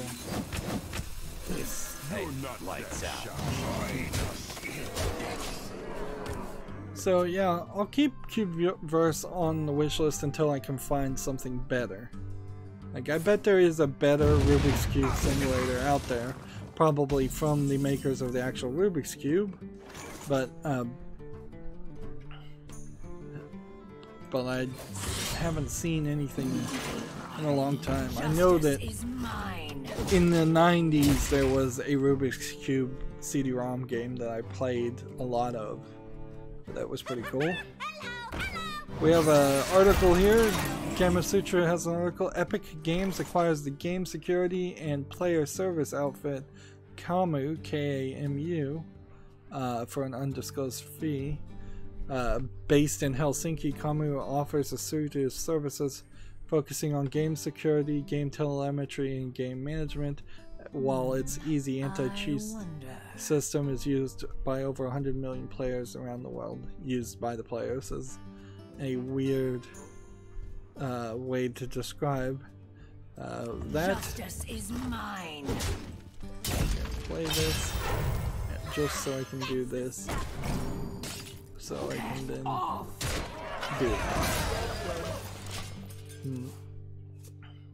Now, as I understand, Epic is in part owned by Tencent, so like there are these layers certainly of companies being owned by other companies being owned by other companies, to the point where the danger comes in that only 3 companies end up owning all of the video game industry. Justice is mine.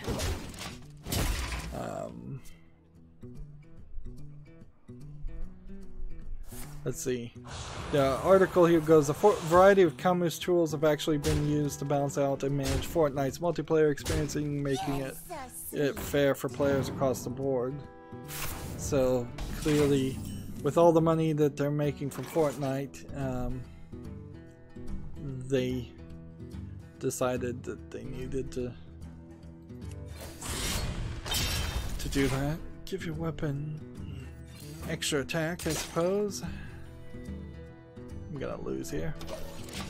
PlayStation blog has a first look at Borderlands 2 launching December 14th. Their first look really is not any more detailed than Borderlands 2 VR's own webpage. That they're really not getting into too much detail. In all honesty, I'd like to see somebody online play Borderlands 2 VR. This would be like a giant bomb type coverage where they could do their VR rodeo on that and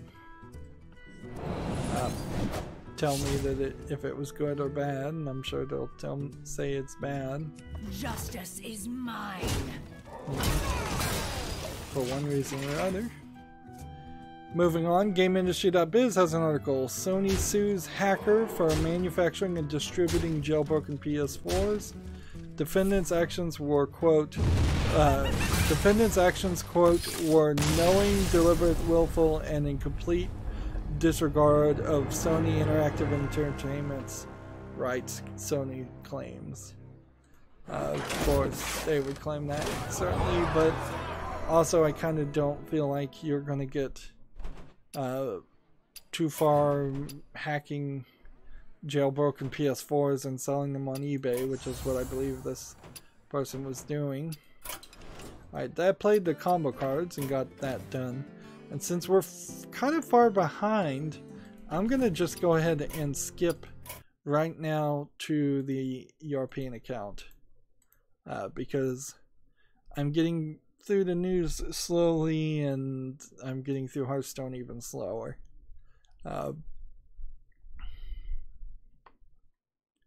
Let's see. Let's see. The thing is, what was the hack and what were the mods? Because it could be that he wasn't even modding or hacking them to do anything that would violate copyright. It could be he's modding and hacking them to run Linux or something. Do something completely different, but I doubt it. Okay, so I have to win 3 tavern brawls and then defeat 3 monster hunts. That's great. Is there any overlap here? Rogue class cards? Yeah, alright, we'll play Rogue class and see how that gets us.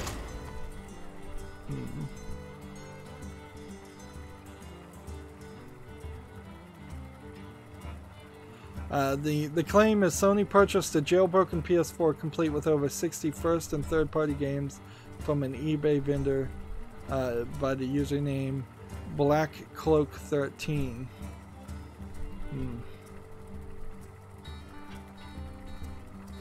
And then in 2018 they purchased another one from them. Both times the package reportedly contained instructions on the download and install additional pirated games, and also featured the return address which led to the defendant. So it seems like this was a pretty blatant hacker selling PS4s. Okay, whatever. We'll probably not get any further than that on as far as information. This one seems like Sony's in there right on this. This one. Alright, we have a game on Steam called My Memory of Us, which the developer is playing right now, or either playing some kind of video of them playing. Like, clearly they're not actually playing, because you wouldn't be able to do these hard cuts and have hard encoded subtitles, so they're cheating the system. I hate that, the live broadcast feature, though. By the way, I really want it to go away forever, because it's just an annoying system. Let's see. So this looks like an interestingly animated black, white, and red. I don't know what kind of game it is though, whether it's a point and click adventure or it says it's an action adventure, but I'm not seeing a gameplay mechanic here. I'm seeing symbols that to represent conversations. But I don't know if this is a platforming, jumping, puzzling game or what. Is this the gameplay mechanic? That's weird looking. Alright, let's come back over here. Give myself 4, play this. Job's done. And the turn. There's some puzzles. Yeah, this looks like it's kind of a point and click puzzle game. But it does look interesting, certainly. $17.99 or $19.99 for the soundtrack and the art book. Seems a little high, certainly, particularly since this developer hasn't made anything else. But this is one that I am willing to put on the wish list. And see, that's why I hate this thing.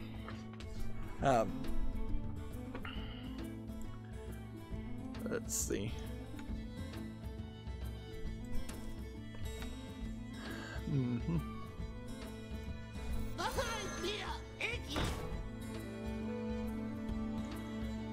Let's see. Deal 2 damage. If it survives, draw a card.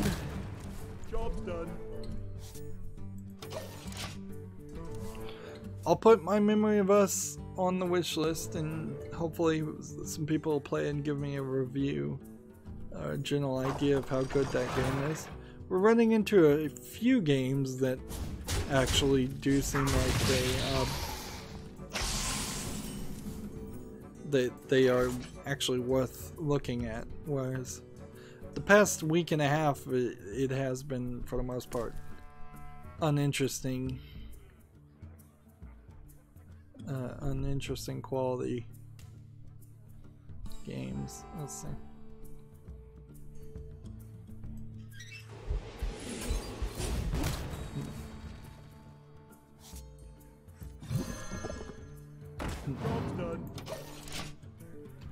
Gematsu has an article. Fitness boxing launches December 21st in Europe and January 4th in North America.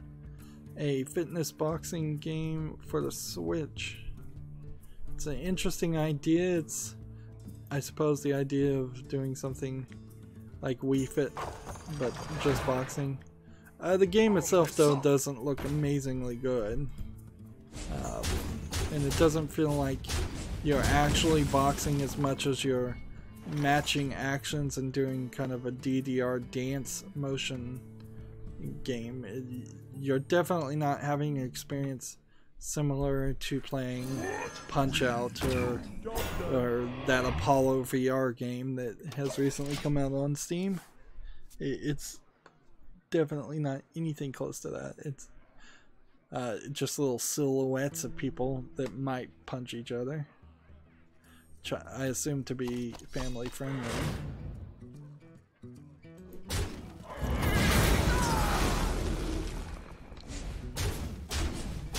We have a game on Steam called Taekwondo Grand Prix, which looks like it's a multiplayer and local multiplayer. I kind of have to wonder about doing something like Taekwondo in particular in VR, because if you are actually having to move your fists and your feet, you're gonna fall on your behind and hurt yourself, or at least a lot of people are.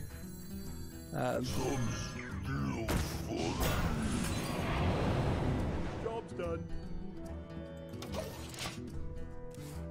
See, so I'm really trying to figure out what the motions are in VR to equate to this stuff. It seems like you have some different backgrounds that you're fighting in Taekwondo, but you're always in what seems to be the same outfits. Queen E5. I think at a certain point, like, you gotta lose that, or at least make that an option to lose all the padding because you're in a video game. That would make more sense. Taekwondo's Grand Prix is 25% off for $7.49. Has this developer made anything else though? No. Does this require VR? No, it doesn't even use VR. Where was I getting VR from? Oh, I guess I wasn't. I was getting multiplayer from it. Okay. That makes a little bit more sense. I confused multiplayer and VR.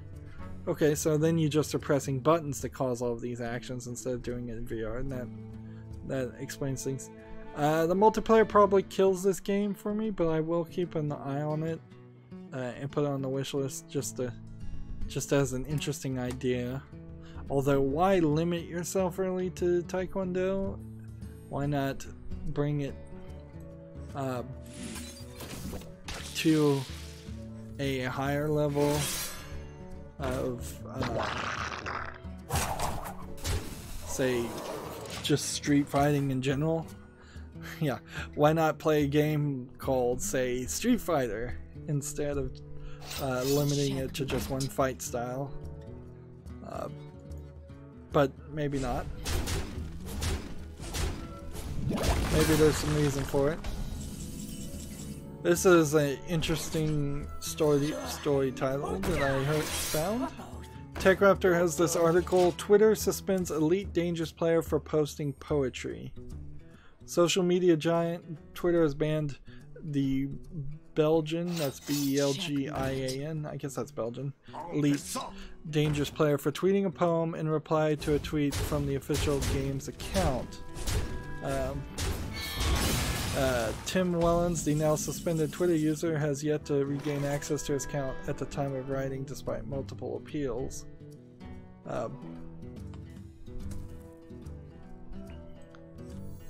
So this is a level of insanity that, like, I don't know, maybe it is getting down to the point where, oh, I didn't realize this did 1 damage to everybody. I could have been playing so much better with this character. On October 4th, the official Elite Dangerous account posted a poem in celebration of National Poetry Day. The tweet reads as follows. There once was a pilot from Lave, L-A-V-E, who wasn't particularly brave. He encountered a Thargoid, T-H-A-R-G-O-I-D, who he'd like to avoid, but now he's 1 foot in the grave. Hashtag National Poetry Day. Now, there, I believe, is some dissatisfaction with Elite Dangerous right now. As a response, Wellens wrote the following poem, quote, "Roses are red, violets are blue, Thargoid or foe, I will come to kill you, 07. What, I don't know what 07 is. Is that supposed to be a smiley face? Or things? So, so I guess Twitter took this poem response as a threat and against Elite Dangerous. The article goes on to say, in Elite Dangerous, Thargoids are alien race that is at odds with humanity. Twitter caught on to the threatening language that Wellens used despite directing it at a fictional group and suspended his account, according to Eurogamer in his email to let's see, in an email to Wellens, Twitter support explained they took the action because he violated the threats against posting violent threats. The rules against posting violent threats. He has since appealed the decision, pointing out that he never ever threatened a real person or organization on Twitter. Thargoid or foe, I'm coming to kill you, was directed to the Thargoids or enemies in the game, he told Eurogamer. His appeal was met with a computer-generated email, and Wellens followed up by reappealing the case. As of October 18, his account remains out of his hands. Quote, what hurts me the most, however, is the fact that I feel I'm judged by a computer. I have no means to defend myself, Wellens. I feel like I'm fighting an AI. I understand they have to use software to root out ugly tweets, but I was hoping a human would do the investigation. It would have only taken him 5 seconds to see my tweet was completely harmless, and I have seen much more violent tweets than mine. yeah, so Twitter sucks. Unfortunately, I'm not sure that there's a improvement or system that can be done to make it any better, or replace Twitter with a better service. I can say that Google Plus is going to be shut down. That Google has given up the ghost on that. I wouldn't be surprised if they came out with yet another replacement for Facebook or Twitter, but I bet they don't in this case. So there's really not a lot of places that you can go. At least not anything I've heard that really normal people want to go to. There are some places where it maybe they would gain some traction, but maybe they won't, because it's so easy to do counter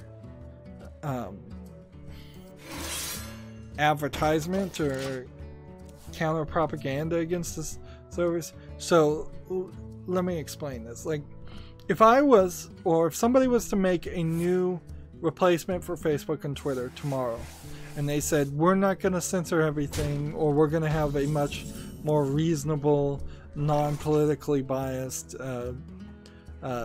rule set, and we're going to treat everybody fairly, immediately Twitter can hire some third company to go on to that new service and post the largest amount possible of Nazi hate speech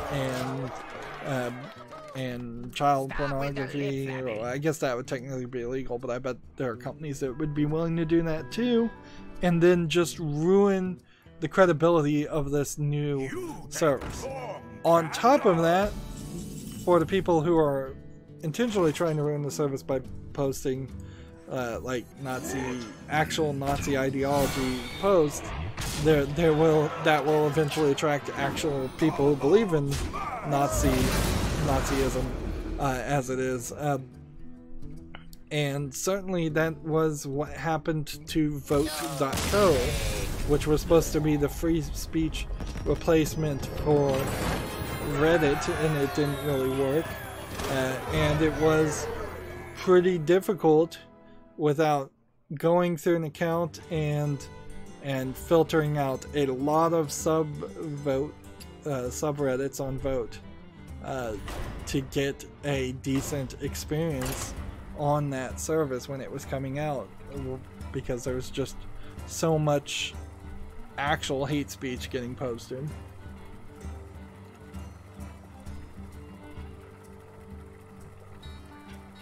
So as a video gamer, if there was a video game only, like YouTubers and video gamers only Twitter, that might work. Like, it's more focused on that and less focused on like other crazy people posting things I'm not interested in.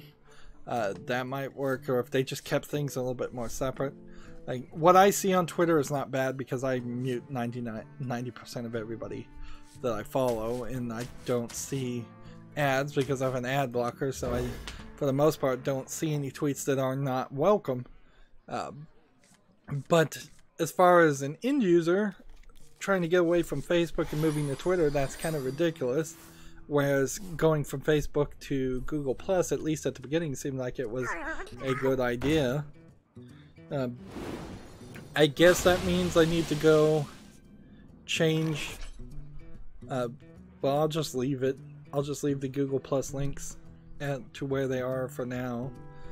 The only reason why Google Plus has anywhere as many views as it does is simply because of the fact that it forced so many people onto Google Plus to have a YouTube account, and caused quite a bit of trouble with the real name mandatory in Google Plus, and that really didn't do anything at all to fix the quality of posts on YouTube, which was their goal. YouTube comments still kind of suck, even when people had to use their real names, or allegedly had to use their real names. Alright, this is...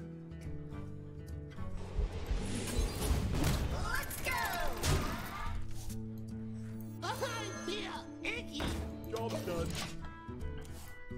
We have a game on Steam called Crashbots. It looks like it's a Unity cell phone game of some sort.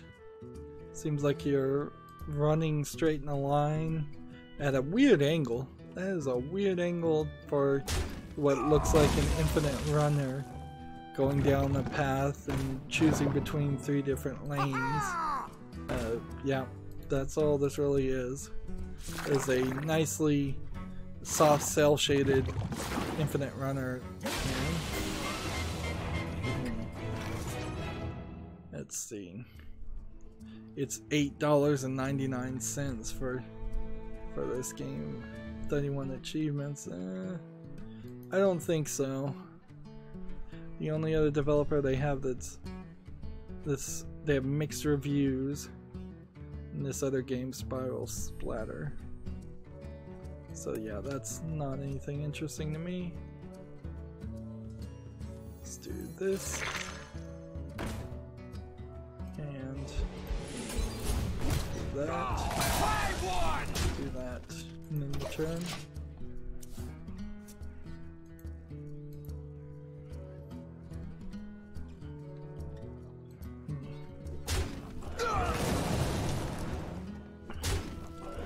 Next game we have on Steam is called Puzzle Plunder. It's a match 3 game. I believe this game is free, and I think I follow the publisher or creator, or somebody follows them and are friends with them.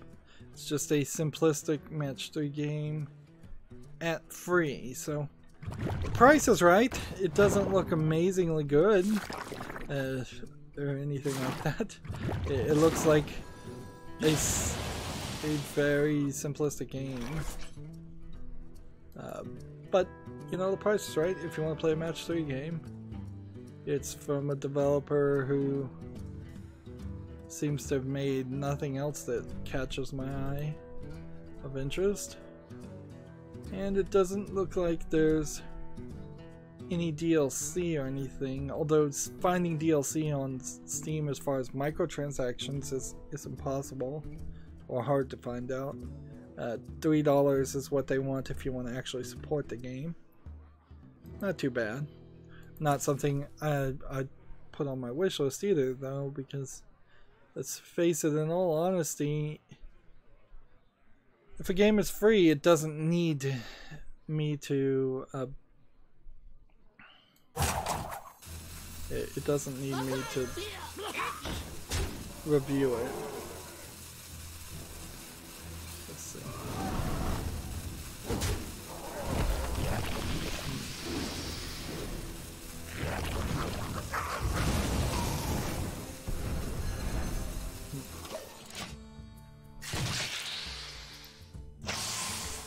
GameIndustry.biz has an article, Improbable establishes a new London HQ. Larger space will accommodate increasing staff needs of the spatial iOS creator. No, not spatial iOS, but spatial OS creator. Outgrows its original office. Let's see. I'm not sure what spatial OS is, though. I've heard of it, but it's been a while. Give me a quest. Let's see. They don't talk about what spatial OS is. They got an investment from NetEase, and they're growing their staff of around 320 employees in their UK office. Probably, just generally speaking, a really bad idea to have a London headquarters office.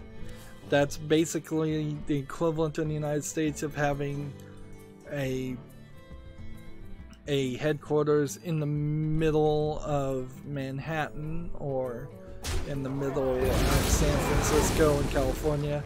The most expensive possible square footage as far as buying a building for really not as necessary reasons.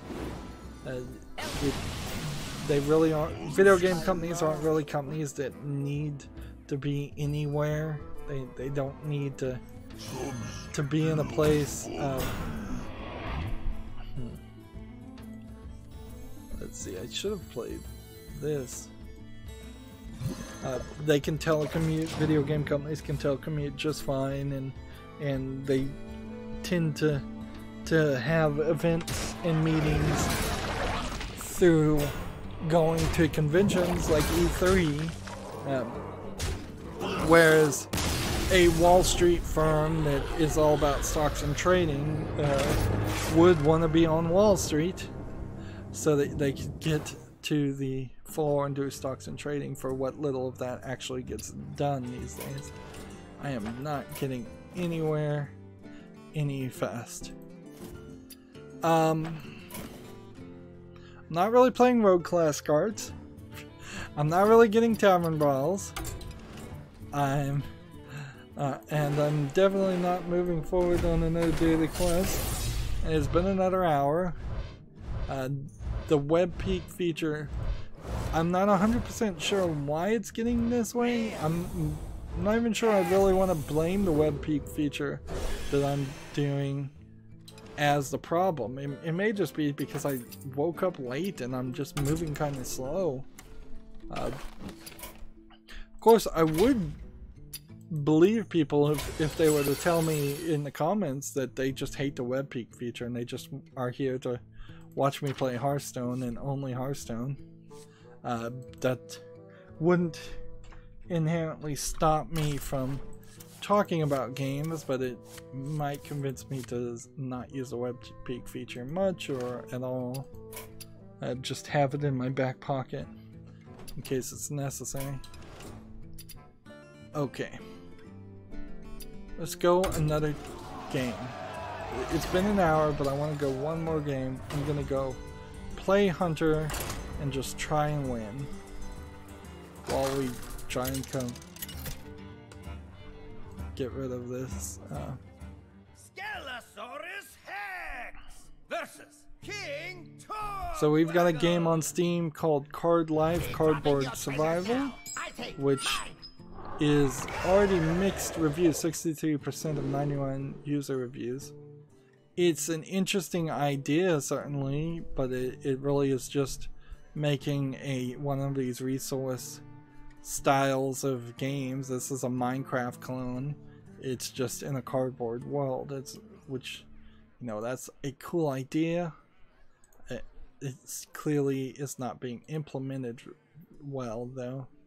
Single player, multiplayer, online, early access, $19.99. So why do people hate this as a concept? Let's see. Why do we need to connect to servers to play single player mode? Do you know how terrible your server is? Okay, I guess that would be the one reason. Let's see. Let's see. Nothing like playing a single player game and being unable to pick up the items you harvest because almost a minute of server lag on my computer. Alright. So apparently this entire game is run off server side and that's why nobody likes it. Wow. You think you would have figured out to not do that. And to be fair,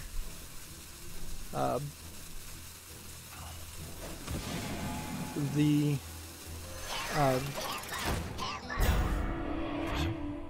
Minecraft Java mode always does run a server, even in single player mode, but it does it seamlessly and it runs the server on your own computer, so there's not really a problem there. At least that's my understanding on how it works. So the idea of having to connect to another computer sounds like really, really dumb and a little fishy, certainly. Next game we have on Steam is called Kuchisaki Onna, which this one looks like it's a psychological horror game of a Japanese character. Probably that probably is the slit-faced woman, one of the creepypasta slash horror tales told in Japan. But you can see of all the screenshots, it's just a dark screenshot syndrome game. It's in English only, which is confusing to have a Japanese game with Japanese titles only in English, and it's 20% off for $2.39. So I guess they know that the price is not too they know the game is not that good, but they're willing to lower the price for it. Unfortunately, this developer has made nothing else. This publisher has made nothing else. And while the thumbnail looks interesting, the actual gameplay looks very boring and like a low-effort asset flip style horror game. And to be fair, the slit-faced woman as a horror character and any of the Japanese horror characters, I think they don't play well worldwide unless you have several of them together and you have somebody who is familiar with those characters and explaining it. If I was going to make a horror game with a bunch of Japanese-centric horror characters, I would have a Japanese character there who is running in terror and explaining everything as you go about, like, this woman will do this, this, and this. You need to run from her, or not look her in the eyes, or draw a line of salt to defeat her, or not answer the questions. Like, I know that one of the Japanese horror characters, it might be the slit-faced woman, will ask you if you think she is pretty or something, and if you say yes, she'll kill you, and if you say no, she'll kill you. So it's kind of a catch-22 question. But if I was going to make a game like that, I'd definitely try to make it more accessible to people who are not familiar with those tales. Take a walk on the wild side. Let's see.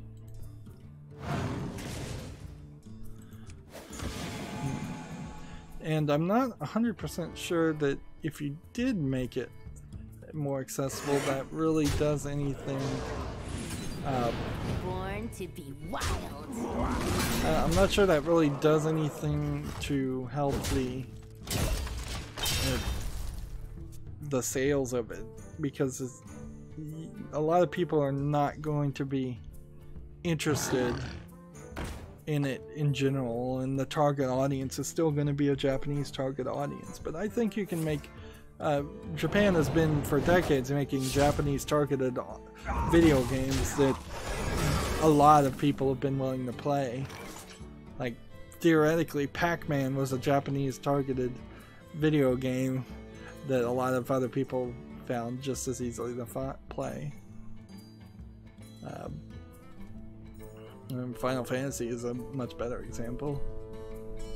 JRPGs are great examples in general, yeah. Let's see. Play that. Born to be wild. This is only mini on the battlefield. Game +3/+3. We'll see about that.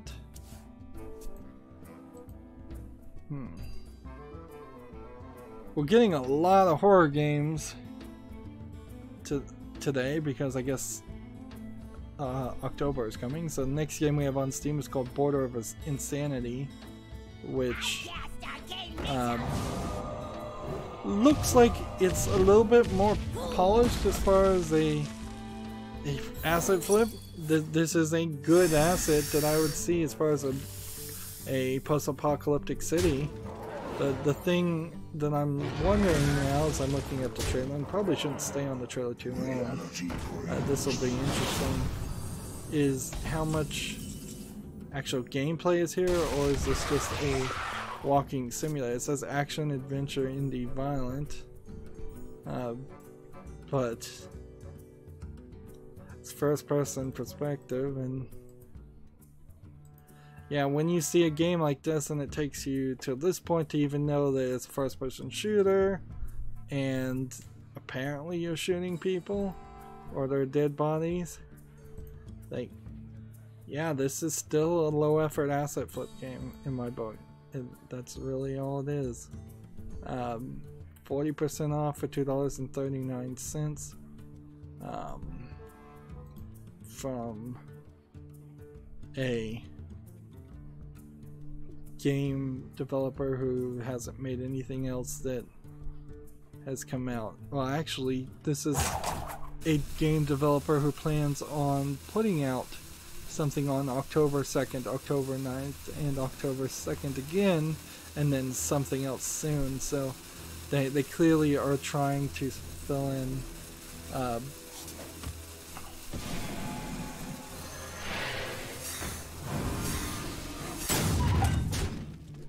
they clearly are trying to flood Steam with bad games. So yeah, I'm not willing to deal with companies like that and buy their games at this point. I think that is a disqualifier going forward, is people who are going to release more than one game a month on Steam, particularly when they have no credibility to be doing something like that. GameIndustry.biz has an article. Skybound's Walking Dead finale hasn't secured original devs yet. Company says intent is to use ex-Telltale developers to finish the story, but there are a lot of moving parts, and like, no duh. I wouldn't be surprised if you struggled to get any of the people who were abruptly laid off from Telltale to work for Skybound in the way it seems like it's going to be, which is a contract position that probably ends at the end of the development of that game. I don't think for a second that Skybound wants to use the Telltale tool, nor may not even have the rights to use the Telltale tool for any other game. So those developers who you'd be bringing in to finish the Walking Dead game aren't really going to be on board with programming in a different language and learning all of that. Meanwhile, most of those people are very possibly already in another job or applying for other jobs, or moving out of the video game development career path completely. I think it's a little unfair, and this has been a story that is growing. It's a little unfair to drag on that as an issue and make that like it's a bad thing. Like, Skybound's, to me, on the face of it, looks like they're trying to do their best for Telltale employees. But some of the mainstream media seems to be so obsessed about getting all the former employees, not from Telltale, not just the ones that would be hired to finish The Walking Dead. That they're so obsessed about getting all of them a severance that I don't think they legally deserve, because at this point, if in California you're legally required severance, nobody has brought that up and mentioned that. They're just pushing this idea that everybody gets severance or should get severance, which is an interesting idea, certainly, but it's blinding you from the reality and the fact that in the United States a lot of people don't get severance. Most people don't get severance when they're laid off. So, like, it sucks. It's a bad situation. I understand that, but you're now shifting your hate from Telltale into Skybound, which Skybound really isn't doing anything wrong here as far as I can tell. Tinfoil hat conspiracies to the side. So complaining that they haven't hired the people yet is not really news, and it's not really a narrative that needs to be pushed, and is only really being pushed because the mainstream media in video games in particular, but just generally speaking, has become so addicted to drama that they will try and create it when there really should be none there. And I am not 100% immune from that myself, and I would just try not to be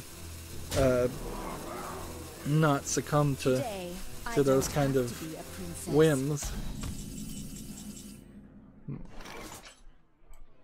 Let's see this.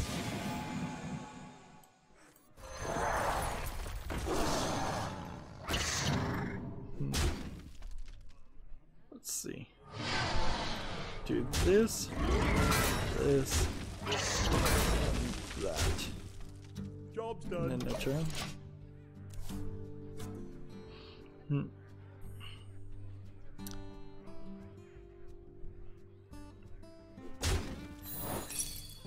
GameIndustry.biz has an article that's probably not really much of a article worth mentioning, frankly, but it is news, so I'll leave it here.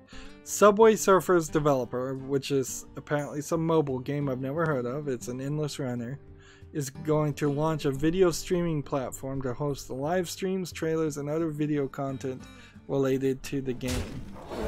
That seems crazy.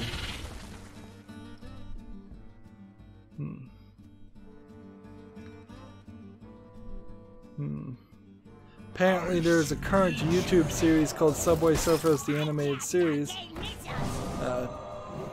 Content creators are encouraged to contribute their own work as well. That is crazy though. Like the idea that you would make your own streaming platform just to support your game, it means you're so obsessed that this is kind of what the Angry Birds successfully, for some reason, actually accomplished, where Angry Birds got super popular and they got in quick enough that they were able to get a movie made, when by all rights there was no reason that a movie should have ever been made. Take a walk on the wild side. For Angry Birds. Deal 1 damage for each minion. Each armor I have. I don't have any armor, unfortunately.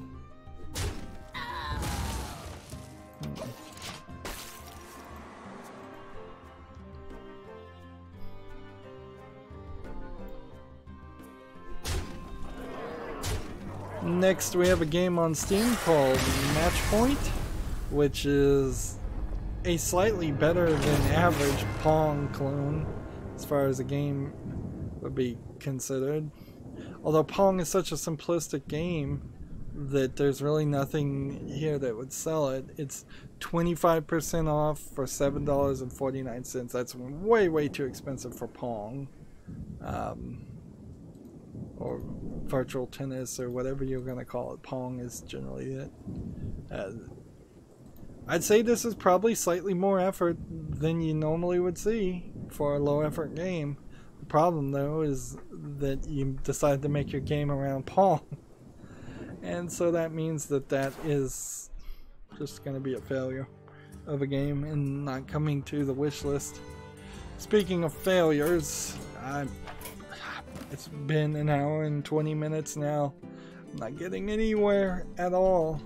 Oh man, I'm not making any progress.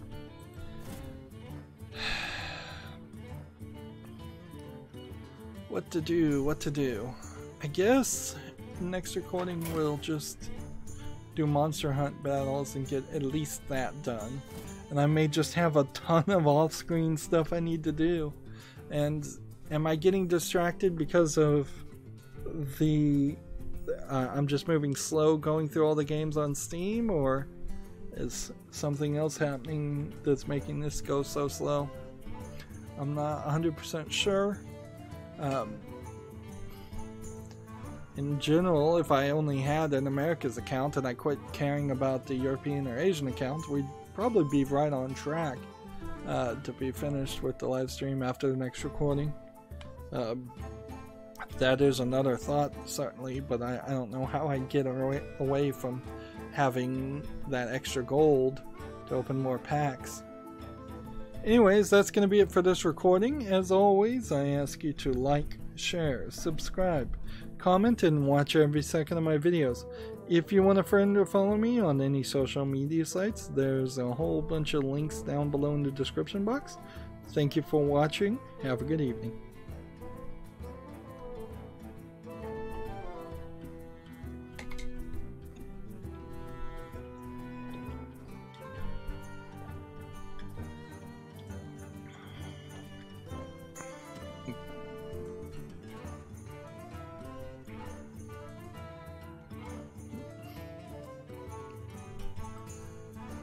Hey everybody, this is Rydo and we're back to another recording of Hearthstone. Today is Wednesday, October 10th, and we are taking the slow route at this point. So I'm gonna...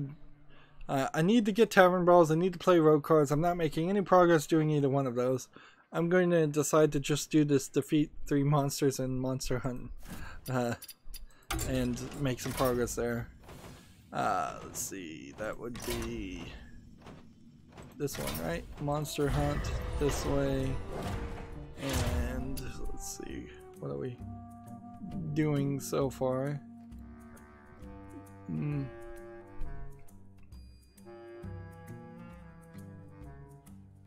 Which one would have the most road cards? I don't think it would even matter, but let's take this. Let's go with Jade. I think Jade is always the right one. Let's start playing.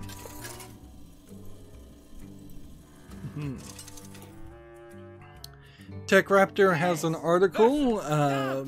There's a free DLC for XCOM 2, War of the Chosen. The Tactical Legacy Pack is out today, so if you like XCOM 2, you can get that free DLC. Along with that was a free weekend play of XCOM something or other.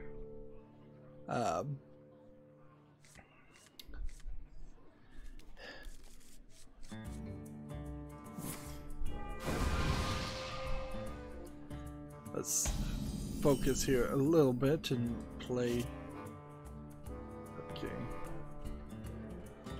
Snake Trap. Or there's... I guess we start with this. We have a game on Steam called Lawnmower Game 3 Horror. If you ever needed to see what is at least an example of old low effort games, this is it.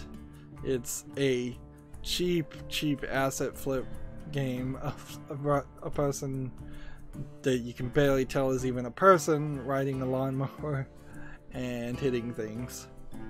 And they want $1.19 for this 40% off game. No thank you.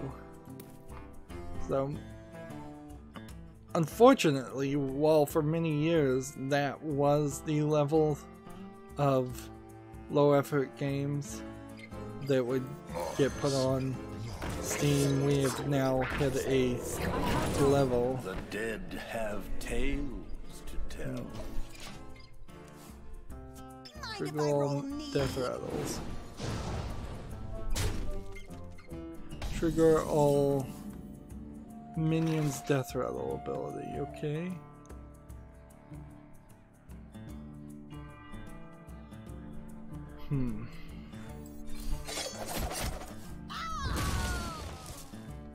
First kill. Okay. So I'll just leave that there.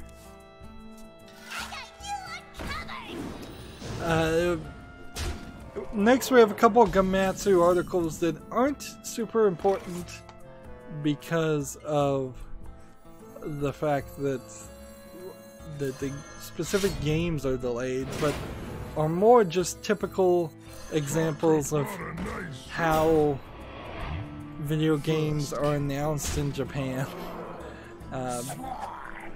and then inevitably delayed for later. So Gamatsu has an article, Inazuma 11 Aries delayed to winter in Japan. No longer due out this fall. So Inazuma 11 Aries is a soccer game based on a soccer anime. Kids playing soccer. It actually looks pretty good. I don't think it was going to come to the West. It's coming out for the PlayStation 4, Switch, and smartphones, which is odd. A kind of odd new thing they're doing. Where they're making smartphone versions of AA games. Let's see. Which would I prefer? I'll take that one.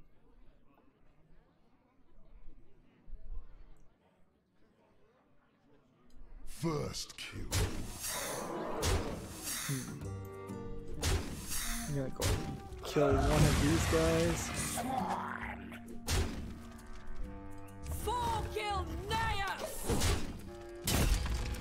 So yeah, there's a delay there after it was announced not really even a year ago. And then a lot of these announcements seem to really just come out because of Tokyo Game Show, and there's just not a problem in Japan of delaying games. They'd rather people get them right than get them on time, whereas I'd say the rest of the world video game development seems to very much be focused around sticking to deadlines a lot more. That minion is not ready. Oh, darn it. I thought that one had charge. I played that wrong. Job's done. The next article from Gamatsu is Yokai Watch 4 delayed to spring 2019 in Japan. No longer due out this winter. Both of these games, by the way, were being developed by Level 5 Entertainment. So it's a company issue, company-wide issue, you can assume. That doesn't, I think, inherently tell me that they are having trouble with development or that they're having trouble finding funding, although that could be the case. It really just, to me, tells me that is standard operating procedures. We already talked about Microsoft in talks to acquire Obsidian Entertainment. Gamasutra has an article about it. Everybody has an article about it.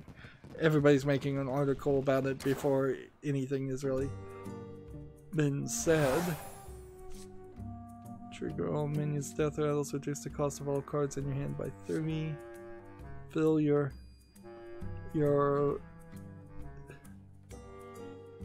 your board with copies of random minions from your opponent's deck.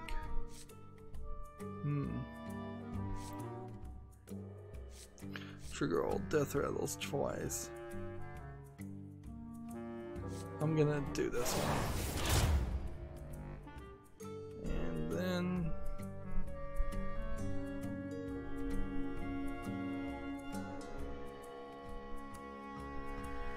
secrets cost 0. I'll take that, I guess.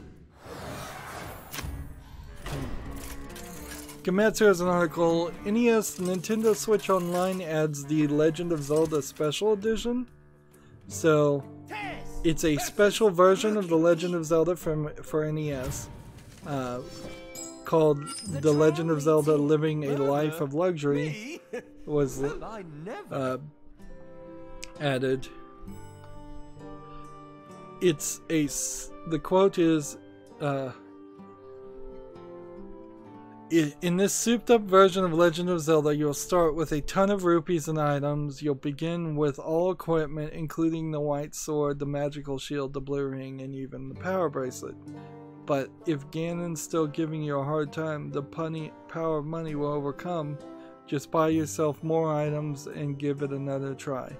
Beating the game once grants you access to a more difficult version of the game called Second Quest. So apparently this is the idea that the Legend of Zelda is too hard for people to play in its original form. I kind of disagree, but I guess I could kind of see it for little kids. There is certainly a question of, will the Legend of Zelda in its original form be on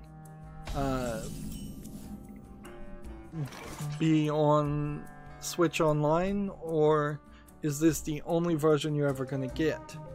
And it seems like it's odd that you would have two versions of the same game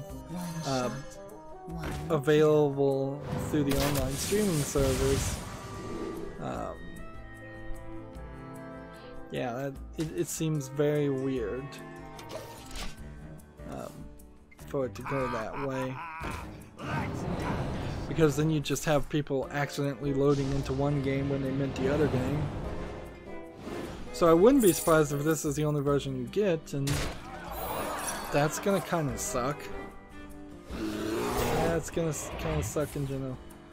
We have seen, generally, it's not for the original Legend of Zelda randomizer mods. Usually it's for some of the other later Zelda games that randomize things and move things around. I've seen a lot of people play those modded versions, and so maybe that's what they're thinking, is that there'd be some kind of way in which that made sense and worked. Let's see. Guess I'm taking a coin for a coin. I'll give it a shot. The idea that they start modding and changing the old NES games seems like a waste of effort for Nintendo.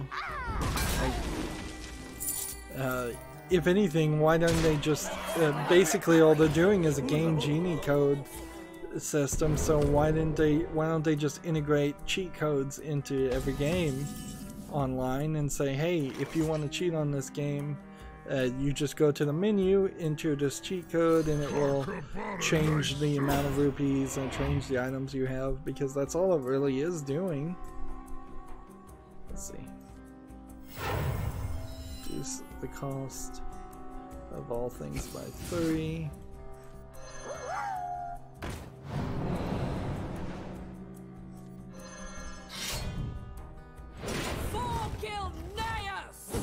Job's done. Let's see. Gamma Sutra has an article. What to choose? It's a blog. How to choose what game to make next. Now, this title in particular drives me kind of crazy. Just as a instant knee-jerk reaction. The idea that you're a game developer and you don't have a passion project in your mind that you want to work on as your next job, or you're free to actually work and choose on what you're going to work, because most game developers are, let's face it, working for somebody else, and thus they are going to have to work on whatever games they're told to work on, and they don't have a choice.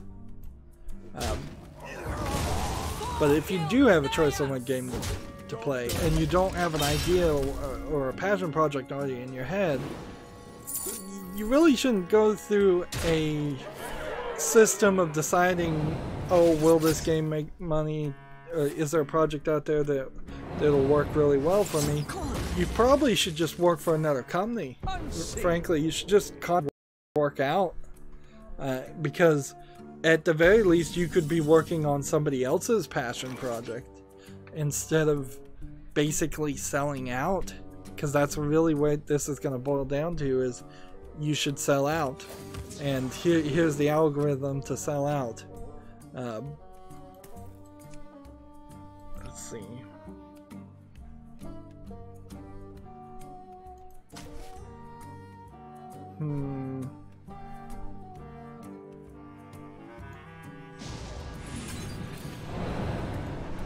This is is our town, scrub. Yeah, beat it. Yeah, I'm gonna lose. Let's see. Scrolling down here, the first part you see on this vlog is a diagram with a circle that says, well, why am I describing it? I can just show it to you. Games you want to make, games with a market, games you can make, and a smiley face in the middle. Let's see. And see, the idea of games with a market is an odd one. This art blog goes down to say not a lot, frankly. It's barely 50 sentences at most, and I think I'm probably overestimating it at that. So not really much of a blog in general. I think I would heavily recommend, if you are done with your passion project and you have no passion project in the future that you want to work on, Not today. you should contract yourself out and help somebody else finish their project that they are really interested in doing. Like thinking like Square Enix and Final Fantasy. There seems like there probably are a lot of Square Enix Final Fantasy developers out there who are working on what should be a passion project but are being overworked. So if they were to hire and contract some people who had some free time and was willing to do some of the busy work and some of the boring stuff, I think Square Enix projects in general would probably be better. Job's done. And quicker finished, at least. Let's see. We have a game on Steam called Revelation Tristan. This sounds like a Chinese game, if I was to guess. It is Dark Screenshot Syndrome, seeing a lot of, well, I'm guessing is Chinese symbols. Seems like you're going to run around in a lot of dark areas, fighting some kind of monsters.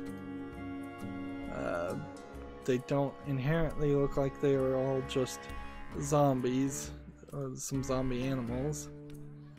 It's English and simplified Chinese. It's a VR game. Interestingly enough, it requires VR, and it's $24.99.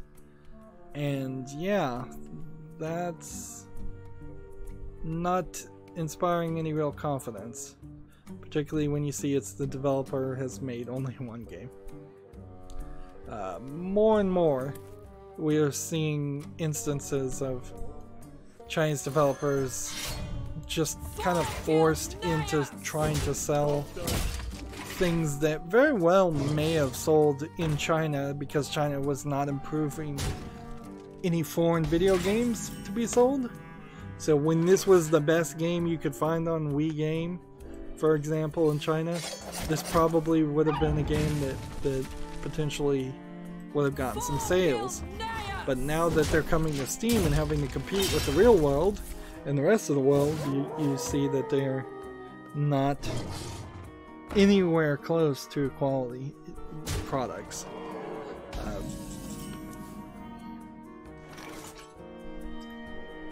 Here's one I'm not going to let you see on the web peak because it has the low effort title of Hinta no Hero, or if you were to translate that, that would be Pervert the Hero from Japanese, which is a low effort asset flip 3D world hack and slash game where the UI looks horrible. You're playing as an asset flipped lady in bikini armor in a boring field, and it seems like you have maybe 2 enemies that you're fighting in the entire game. English only game, early access, 99 cents, already in a bundle. Being in a bundle also indicates as a warning flag that the game is not very good. Can't believe I lost. This is just not working. Today is just not my day for Hearthstone. Like, why did I lose there?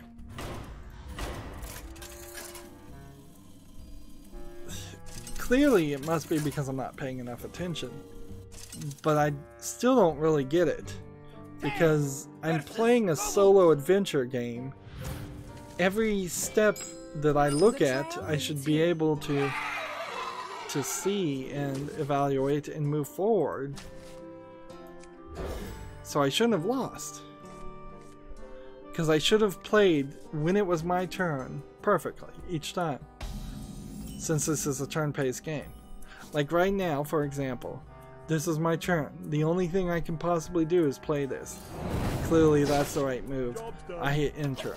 If I stop paying attention now at the game and move over and read something, it doesn't matter what they really do because because I still played the best I could. Now that it's my turn again, I just have to play the best I can.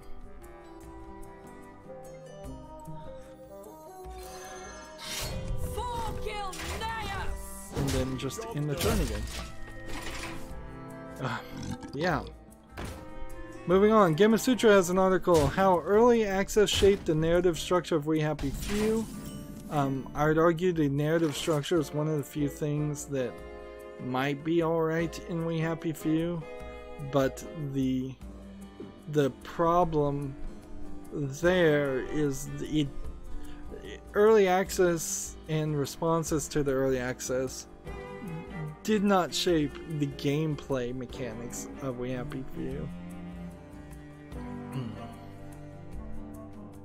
There's a quote here said, "We did redo some of the cinematics. There was a bit of carnage, maybe 15%.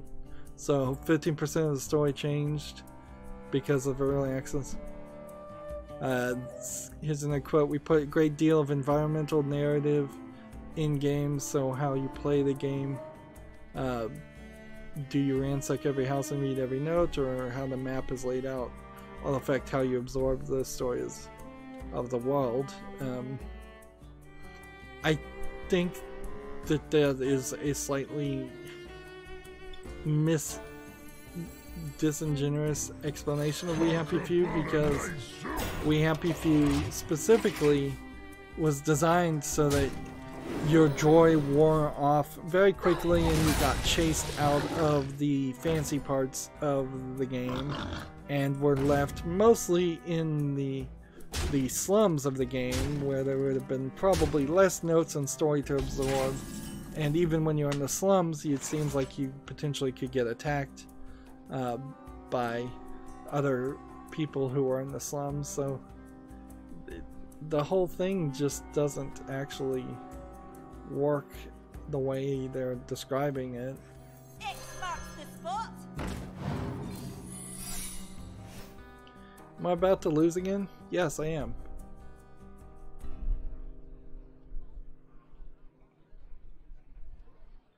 What's going on? Apparently I've lost my mind here in Hearthstone because I can't even win a simple first tier game. Let's see. Tragic Master says Origin turn around incoming. I'm not sure I 100% understand that.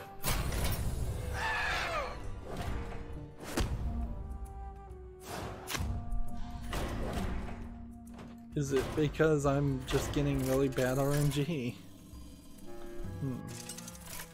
Well, this Gamma Sutra blog, I guess you could read it if you're interested.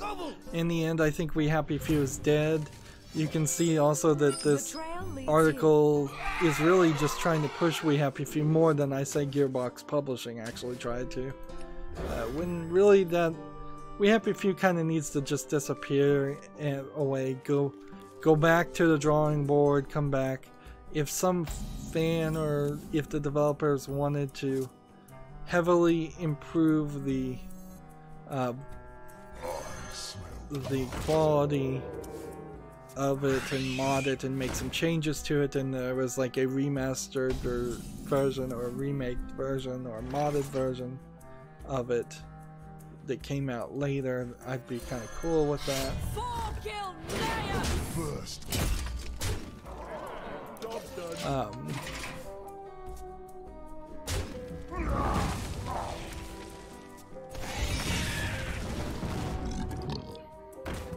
There's yeah, but for the most part I think We Happy Few just needs to disappear. It just needs to be eliminated.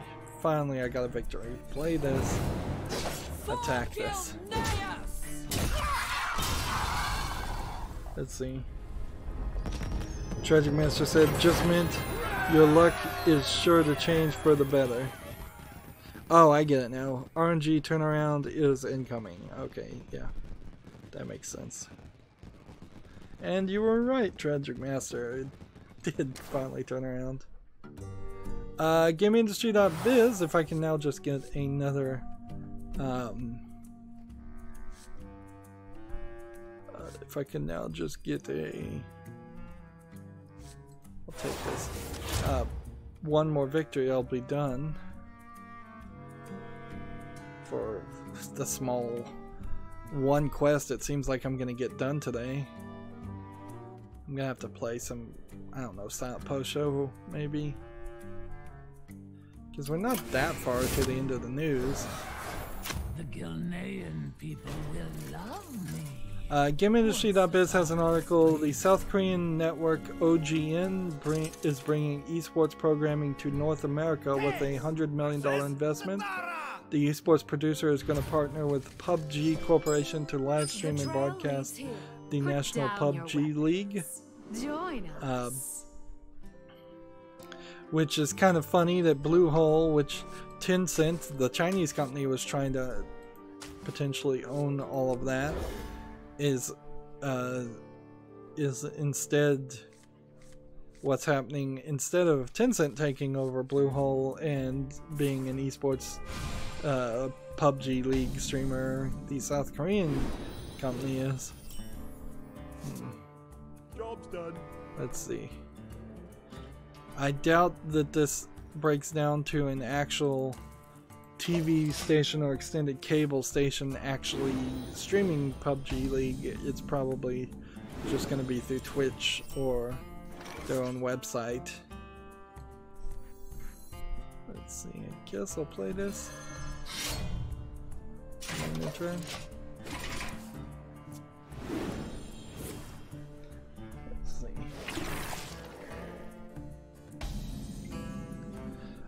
Gamma Sutra has an article. Ninja Theory funds Suna's scholarship for hashtag World Mental Health Day. I don't know if there actually is a World Mental Health Day or if it's just, you know, one of those made up events. Yes. Drink. It probably is a somewhat officially recognized thing.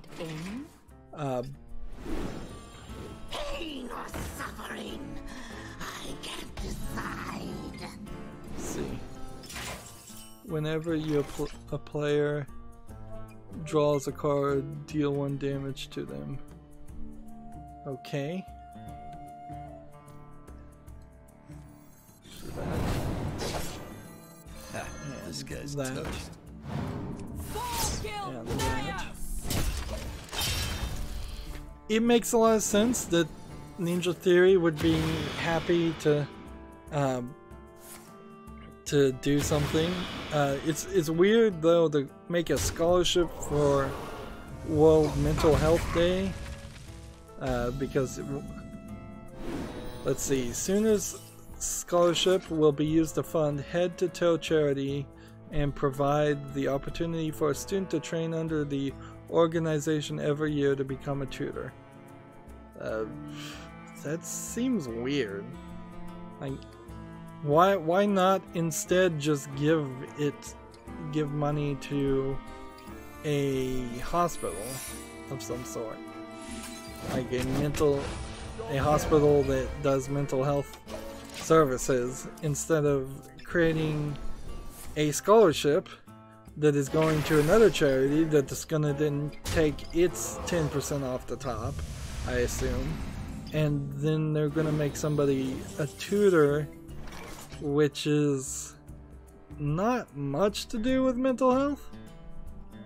I know one of the people I follow that's a game developer went on a long rant, I suppose is best you could call it, a long Twitter post talking about their own mental health, and and they're in the UK, England, so they got some level of assistance for mental health issues there. I'm pretty sure Team YouTube probably did something for World Mental Health Day. It's not really a controversial topic, so it didn't stand out as a big deal that somebody would say like Happy World Mental Health, unless they take it into some weird spin.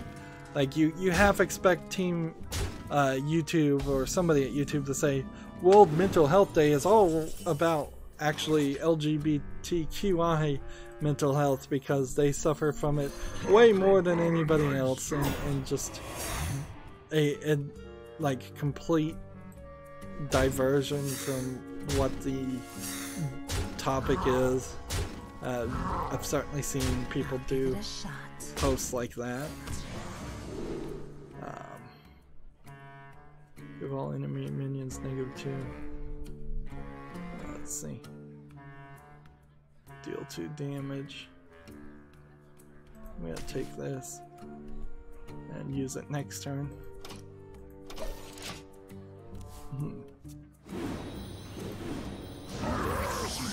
Respawn Entertainment is looking for some job listing. I'm not sure what though, because they just posted to their own website, and their own website does not seem to want to really cooperate with me in any way. It looks awful. So maybe my ad blocker is blocking your job listings? I don't. That'd be dumb. So yeah, EA was hiring for something. Check out their Twitter feed if you care. Man, still losing like crazy. You would have made Let's go back such a here promising number. and just make sure I haven't already done it. No, I still need one more monster thing. This is just like the worst. This is the worst luck I've had in a long time for Hearthstone. And I'm almost out of news at this point. Gamma Sutra has an article. Magic Leap announces grant program for indie developers. Let's see. Described during LeapCon as a grant established for developers interested in bringing their creations to the platform. I'm not really sure what Magic Leap is focusing on, because the Magic Leap originally was this device that sat in front of your computer monitor on a desk and in some small way allowed you to wave your hands in front of it, but I think it's since been integrated into more of a headset technology, and I'm still not sure that anybody really knows what it's for or what it does. In general, I guess it's the idea of making a device for people without hands or without the usability of their hands, or supplementing inputs, but I haven't seen anybody really do anything with it yet. That's amazing. And I definitely had a lot of redundant news stories today. A lot of stories that were on GameIndustry.biz and TechRaptor and Gamma Sutra, just saying the same thing over and over again. That's not unheard of, certainly, but it is a bit of an annoyance. In general, I'm just annoyed. In particular, woke up late, taking forever to make any progress on Hearthstone, going through the news, and the news isn't terrible, and the games that are coming out are actually pretty good, but just generally annoyed. Let's hit this. TechRaptor has an article. Ubisoft releases full details for the Assassin's Creed 3 remaster, which is interesting. Because, like, I'm not 100% sure what they were really going to do there. I imagined that they would just improve the quality of the graphics and not really do too much else. Finally. It says the remastered edition features the DLC from the original game. This includes Benedict Arnold missions, Hidden Secrets pack, and Tyranny of King Washington episodes. But that's not all. Assassin's Creed Liberation, the full game, will now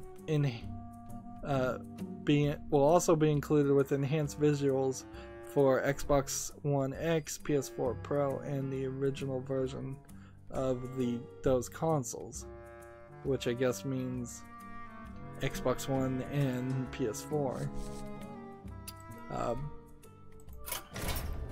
I'm not sure Assassin's Creed Liberation has ever been on PC or like the consoles. I think it was on portable consoles. So that'll be weird to see if that comes to Steam or how that comes to Steam. Like Liberation, Assassin's Creed 3 will also have enhancements, resolution upscaling allowing you to play in 4K, HDR, PS4 Pro. I'm gonna go ahead and skip to the Asian account at this point. Like, we've only gotten one daily quest done on the European or the American account, and that's pretty much, I think, all I'm gonna get done until we go into like a silent post show or something. So yeah, resolution upscaling allowing you to play 4K and HDR on PS4 Pro, Xbox X, and PC, and 1080p on PS4 and Xbox One regular.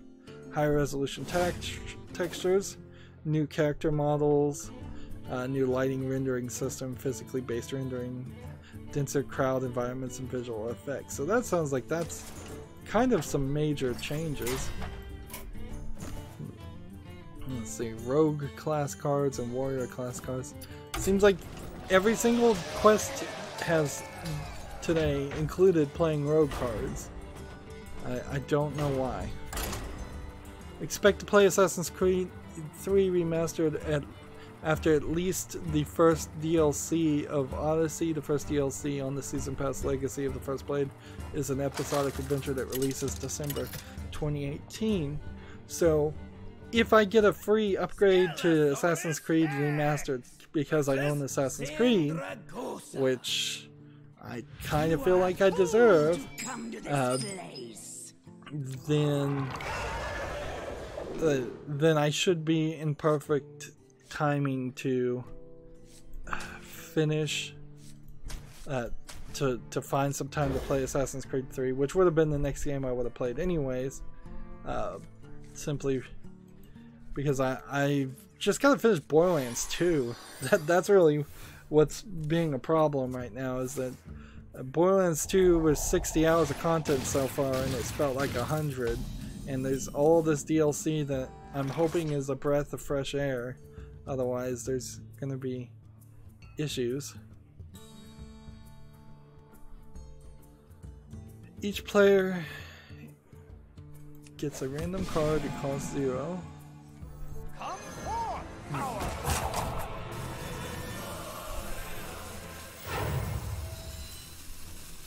see. Let's go and play this.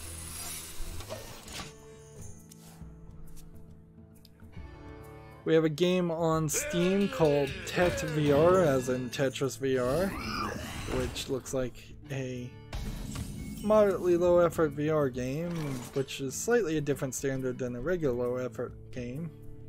It looks pretty bad as far as the experience of actually playing a game. Early access, $4.99. Yep, this is not one that would make it to my wish list. Not anywhere close. Pretty bad experience. Alright. Gotta play this and this and this.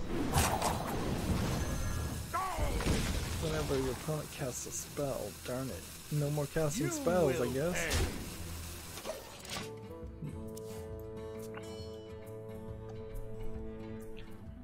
Here's a TechRaptor article that might be slightly controversial, or perhaps only controversial amongst a group that loves controversy. Netflix reveals the actress for Ciri and more for the Witcher TV show. Last month, rumors spread that Ciri would be cast as a BAME, which means that they would hire a black, Asian, or minority ethnic person to play as Ciri, which didn't make a lot of sense to people who have played. Let's go ahead and just squelch. Magic betrays you. What's your poison? You will pay. Ciri was supposed to look a certain way, like The Witcher, Geralt of Rivia. She was supposed to specifically seem like she could have been his daughter. She is described in the books. She is shown in the video games. Changing that would have been a little weird because it would have changed a lot of how she was treated and how the interactions went. And clearly, I don't think if those rumors had turned out to be true, which apparently they aren't, now it didn't feel like there was a lot of thought being put behind that stuff. Take a walk on the wild side. This'll sting. You will pay. I'm gonna lose. Let's see. Hyphen from the previous sentence. Let's just start over. Last month, rumors spread Ciri would be cast as a BAME, Black Asian minority ethnic actress for the upcoming The Witcher TV series on Netflix. The results were ugly, leading to widespread fan outcry and the show's writer leaving Twitter. Today we found out who will actually be playing Ciri and other key characters here. And we already knew who Geralt of Rivia was going to be playing, who was going to be playing it, and that was Henry Cavill, who is a white male, or at least looks like one. We now know that Freya Allen is going to be playing Ciri, and Freya Allen looks rather young, so the TV series is probably going to cover some storylines that happened before the events of The Witcher 3, I would imagine, and probably just throughout the events of all of the Witcher stories. We have Anya Kalatra playing Yennefer, and Jodie May playing Catherine, and let's see, several other people whose names I wouldn't want to bother trying to pronounce. There is a Mimi Nedwini, Ndiwinai, who looks to be black, who's playing Frigala, a character I don't remember. I wouldn't be surprised as Netflix tries to make the Witcher series a little bit more universal and a little less Polish-centric, where in Poland everybody looks exactly the same, so they wouldn't have really thought of that. I wouldn't be surprised if there are people that get changed or added, or just new characters. The real problem, as I took it, was the fact that how there was a real connection and importance of Geralt of Rivia looking the same as Ciri. And people seem to have problems with that.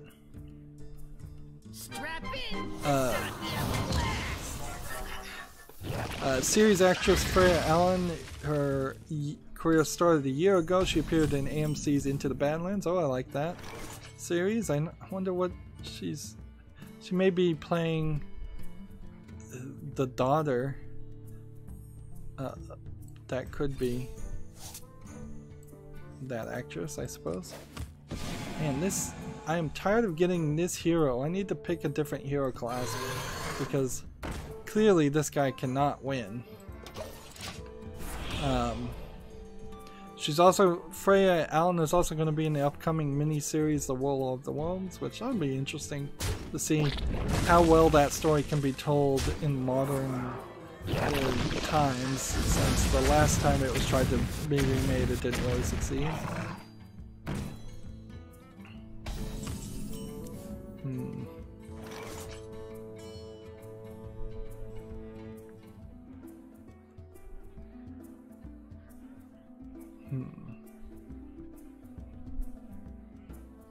The quick take on TechRaptor here says Ciri is not in fact a BAME actress, and many people will be left feeling like fools for the outcry.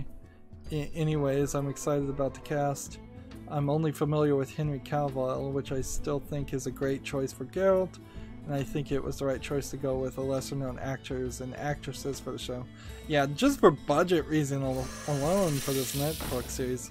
Netflix in particular needs to stop spending so much money on games or on videos and shows that turn out to not really succeed that well.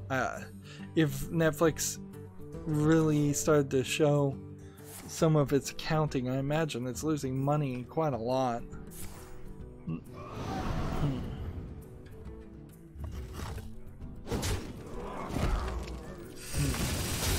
The fact that this actress who's playing Ciri has been in Enter the Borderlands, Enter the Badlands, sorry, is actually really reassuring too, because it tells everybody in the Into the Badlands has had training with a lot of kung fu and moving and action moves, so you kind of know immediately she's going to be able to jump on board and look very badass in the action moves.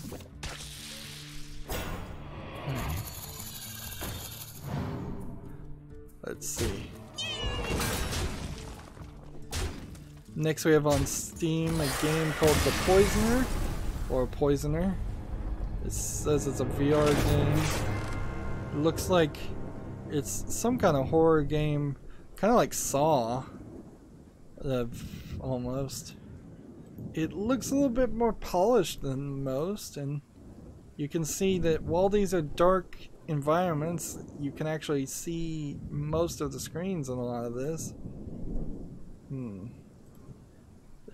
Two police officers follow a trail. Kind of feels like Condemned. Unfortunately, it requires VR and it's $2.99, so it's probably not very long, and it's a VR game. So maybe I'll put this on my follow list, but yeah, I'm not super happy with what's going on over here on Hearthstone. Mage? Let's just play Mage. See what happens. Yeah, I'll put the Poisoner on a watch list. We have a Capcom Beat 'em Up bundle on Steam, which is a collection of beat 'em up games.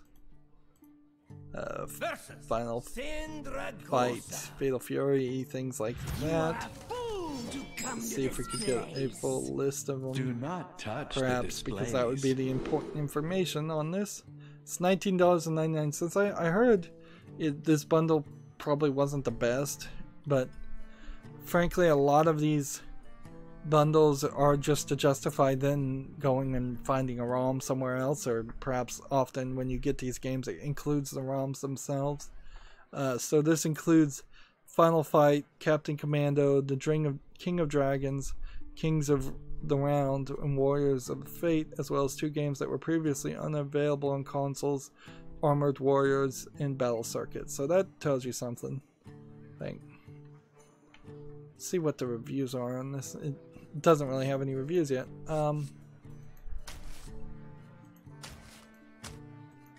So I'll put that on my wish list just in general. It's not a high focus game. Certainly I don't think I would come about and make a series covering Final Fight or something. It'd probably be like one long playthrough or a spotlight, because those are arcade games in particular, and kind of nothing that they're just there to suck money away from you. My hero has taunt. Interesting. Well, this will be interesting to see what happens then.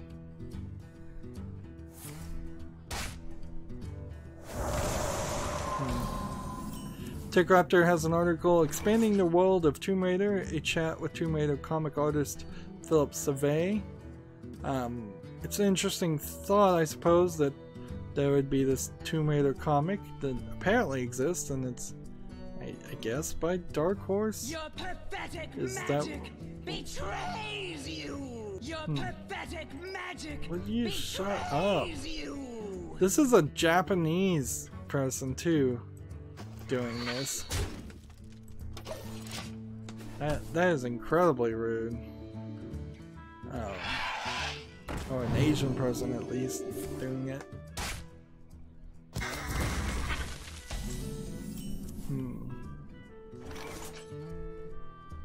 So yeah, the problem that I see as now I have learned that there actually is a comic book series for Tomb Raider is, oh, is that where all the Job's done. is that where all the story went, or the better writing went? Because let's face it, Tomb Raider, the Tomb Raider reboot, and then Rise of the Tomb Raider and Shadow of the Tomb Raider, not really the best storyline ever. In quite a surprising fashion, I was watching a speedrun of the bad Tomb Raider game from the original series, Angel of Darkness, or Angel of Death, or whatever it is, the 4th game, or I think it is. And in the speedrun, the speedrunner somehow, I don't think this was a mod or anything, changed from playing a Lara Croft to playing a character who looked a lot like Nathan Drake, and he said was the prototype character of Nathan Drake, which then shows I don't really understand the story of how things happened, but it kind of gives me the idea that did they literally abandon the Tomb Raider series to make the to make the Uncharted series, to then only come back and change the new Tomb Raider series into the Uncharted series in a weird circular logic? Is that really what they were doing? And who thought of that? It's like, it's kind of insulting. It's like, oh, Tomb Raider has been this hugely successful game series with 1, 2, and 3. Nobody really likes 4.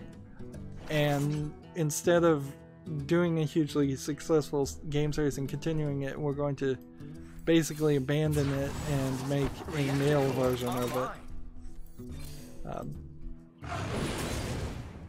Like, at a certain point you kind of have to wonder, were they really not selling just because it had a female protagonist? And I'd hate to believe that was the case even in the old days, but maybe it was.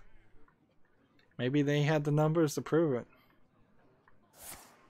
I don't think I'd ever actually, to get back to this TechRaptor article, the interview with the comic artist, I don't think I'd ever read the comic.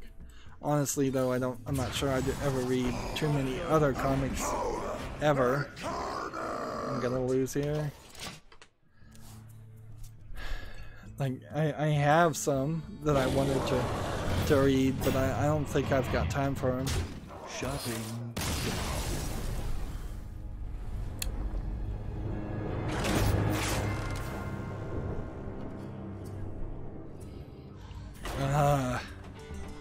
Paladin? Question mark? Next we have a game on Steam called Terror for Two. Terror for Two says it's a text-based game, apparently, according to the fans. This is a low-effort asset flip, like horror game. Versus Scalosaurus Hex. It's dark screenshot syndrome issues on both sides. Bad textures everywhere. You're stuck in the standard house and you're getting chased by something. 30% off for $10.50. And of course it'll be made by some developer who's never made anything else before, and they're just getting on the bandwagon of Halloween.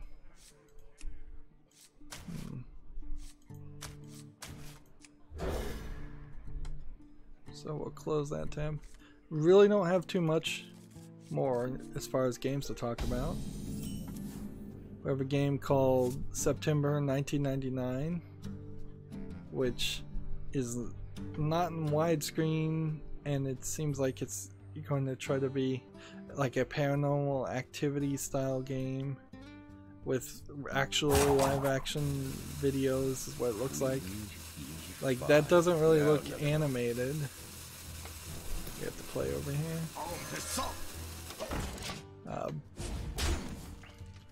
Yeah, none of these screenshots look animated at all.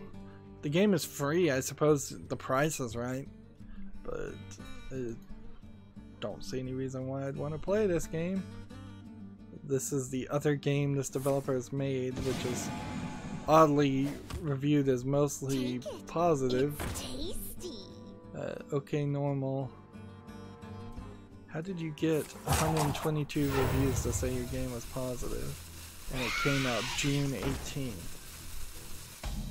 That feels like vote manipulation.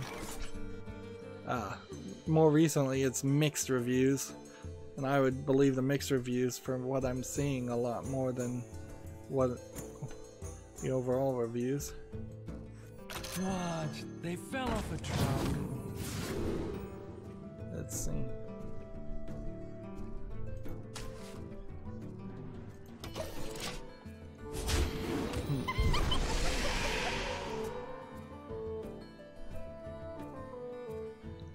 Next we have a game on Steam called Red Alliance, and again it's a better looking asset flip potential game. The problem with doing these panning shots of different environments is, yes, it could give a player the idea of the many different environments you are in. At this point I'm actually gaining some faith in this game that it actually does have multiple environments, but it also tends to be an overused cliche in low effort game videos, because you're not showing any actual gameplay here, or enemies or movement or user interface or anything. This is kind of an easy thing to program. And just as I clicked away, it started to. Queen E5. A demo. If you have a beast, summon a random beast. I'm gonna just position myself here and end this.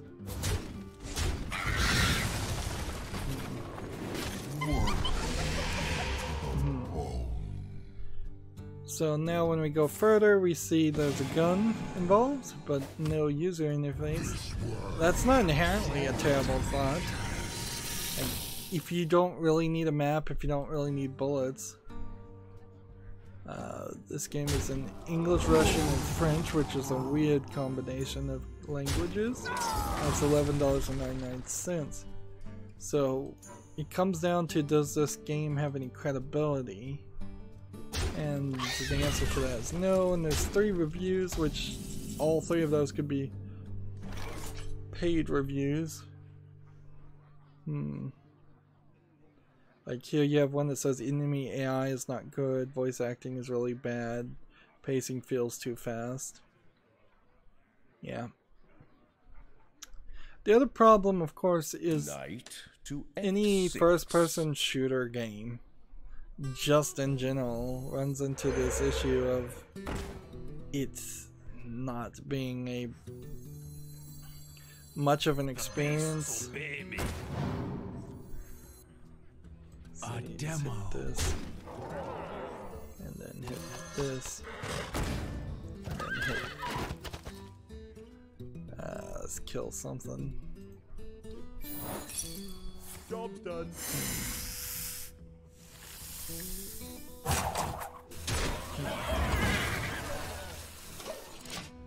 Yeah,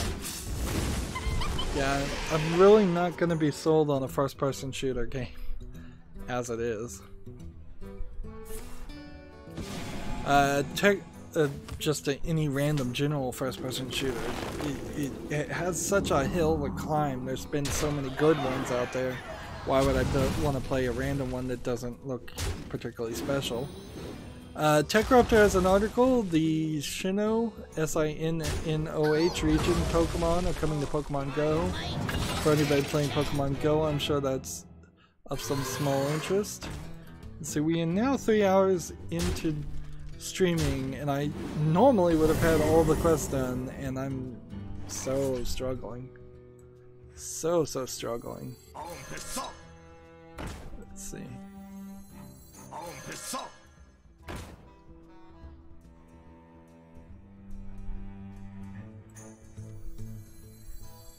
Marvelous. Gonna gain 8 armor. A demo. TechRaptor has an article, The Odd and the Indescribable - Cat Show, and this seems like an itch.io game articles about a game. Yeah, it's an itch.io. MS Paint level graphics. Let's just see if we can show it off here. That's the kind of games that should be on itch.io.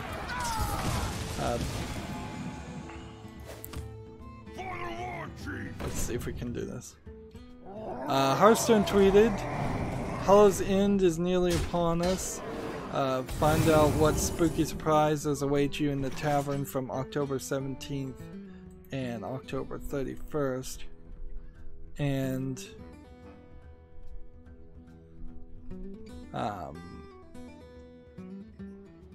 let's see. And they said they'll be discussing a couple of card balance changes to make next week. We'll have more information to provide on October 15th. So they're definitely going to make some changes. Crystals! Fresh from Kazakis. Let's see.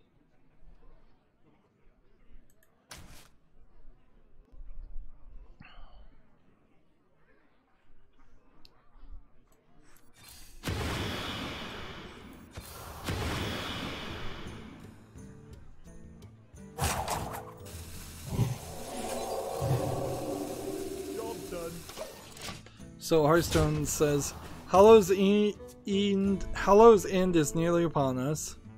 Tempting treats.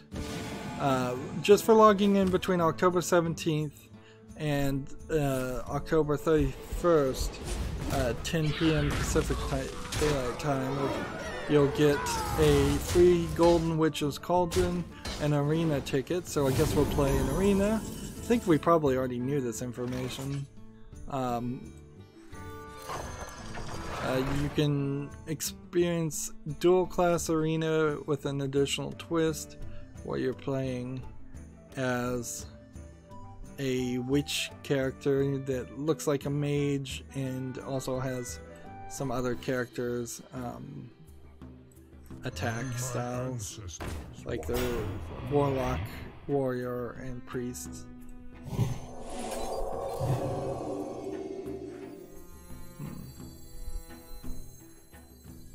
Let's see, how do we want to push this? Marvelous. You'll get 2 tricky tavern brawls, Monster Smash, and the Headless Horseman rides again. And then there will be a hollow bundle, which adds 20 Witchwood card packs to you, and the Annoyatron character face replacement.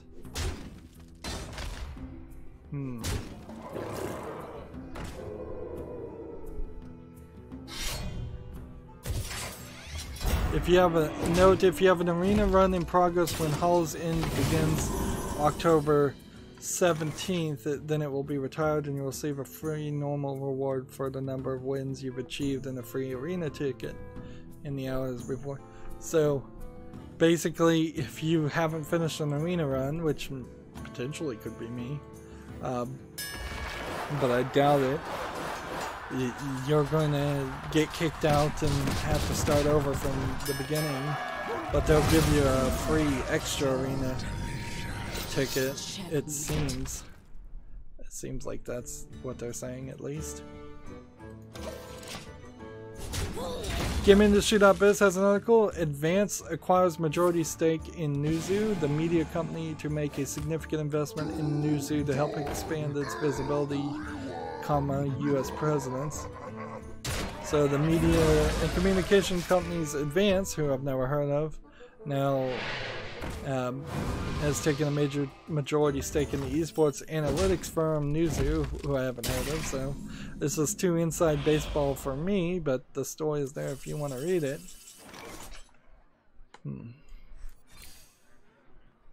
Let's see.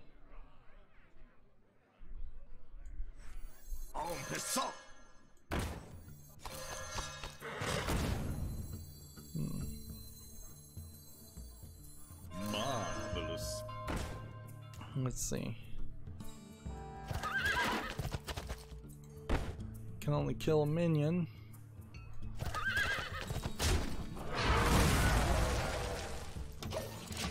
TechRaptor has an article. RimWorld's 1.0 patch is ready for takeoff on October 17th.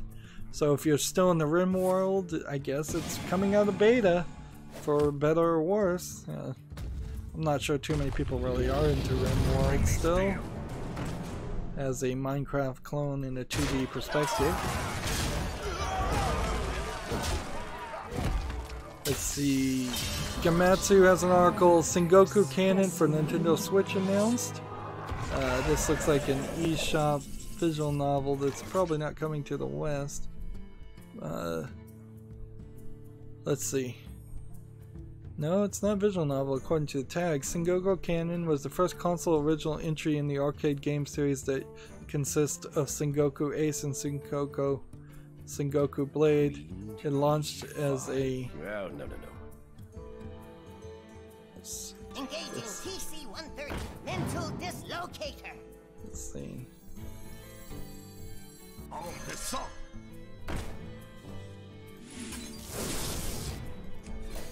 I could have summoned more of these. Job's done.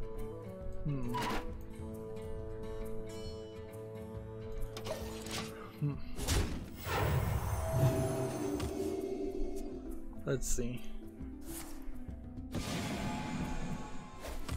It says, well, there's a horizontal shoot 'em up, so it's a flying up the screen shooter. Interesting.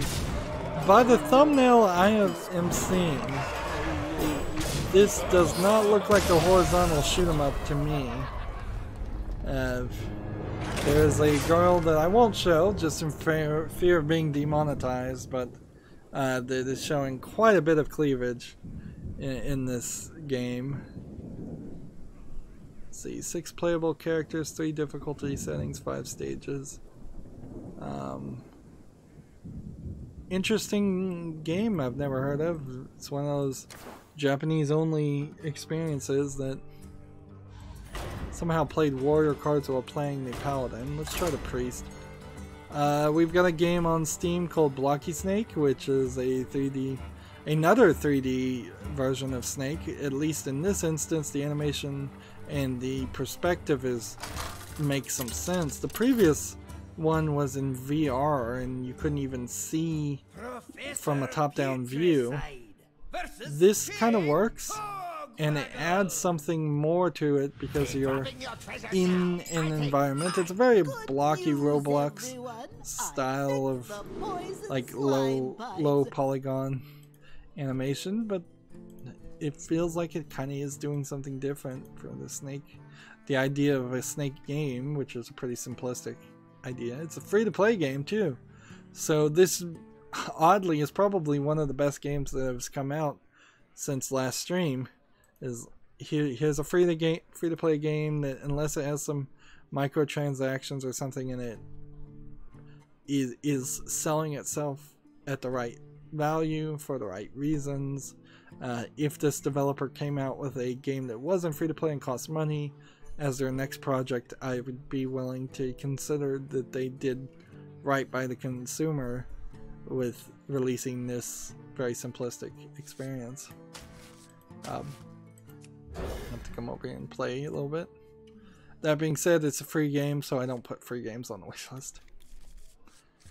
OpenCritic has a new article. They don't post a lot of articles. They're mostly just focused on let's see, all secrets cost 0. But their article is PSN ID changes are finally on their way. Giant Bomb talked about this on the Bombcast too. You have to sign up for the software beta if you want to do it right now. Testers will receive their first name change for free, and subsequent changes will be priced at $9.99 for regular users and $4.99 for PlayStation Plus users. So you're really paying through the nose for a service that should be free. Let's just be honest here. That totally should be a free service. Maybe you charge 99 cents for the second time. You have to do it in 3 months. Inherently, there's going to be a lot of stories where it's like, I'm being stalked, this person found my user ID, I need to change it now. Oh, they found my new ID and I need to change it now. Again, like, sure, there will be a lot of people that are just going to flippantly try to change their name all the time, but and there probably needs to be some limiting factor, but then there's going to be a lot of legitimate reasons that they're not considering, that where $9.99 or $4.99 is not a reasonable amount to ask. It really isn't a reasonable amount to ask at all. It would be, it gets close to the equivalent of Twitter asking you for $5 for every time you wanted to tweet, or Facebook asking you for money every time you wanted to post, because you're really not changing a lot of information. Moving on, Gamatsu has an article, Deathmark first English trailer. What is Deathmark? Is a search and survival, ghost busting, riddle me this game. What kind of game is this? Visual novel, rated M for sure. And I guess if I'm seeing a trailer and it says at the beginning rated M for mature, I probably shouldn't stream that either. Show it off. I'm trying to remember which one Deathmark is because there's so many dark, horrific visual novel games that come out. Well, there's a severed arm. And that's about the most grotesque thing in the trailer that I'm skipping through.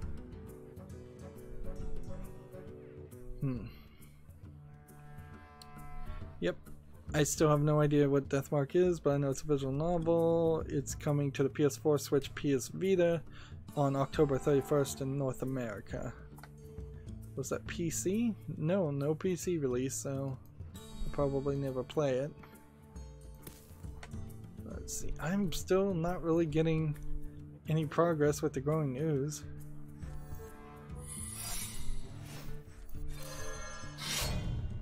Let's just attack this and see if we can get off it. GameIndustry.biz has this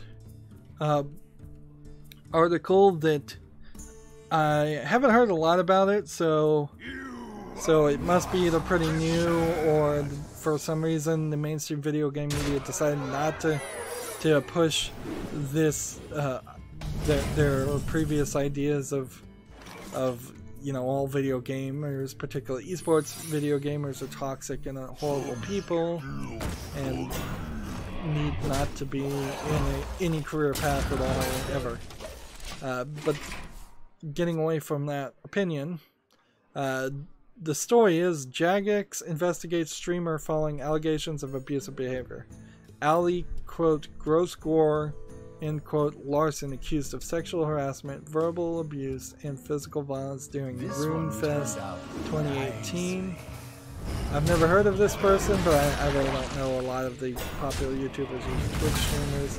And I think it's a lot of times it is, oh, they're popular when they're caught doing something wrong, but they're insignificant alt-right streamers when they break some news or do something right. So it might be a little bit of yellow journalism there, but I'm getting too much into an opinion piece here if I keep interjecting thoughts. Following the official RuneScape fan event, which took place near London over the weekend, multiple complaints were leveled against Larson over social media, including accusations of sexual harassment, physical violence, and verbal abuse. Man, that's one weekend. One bad weekend there.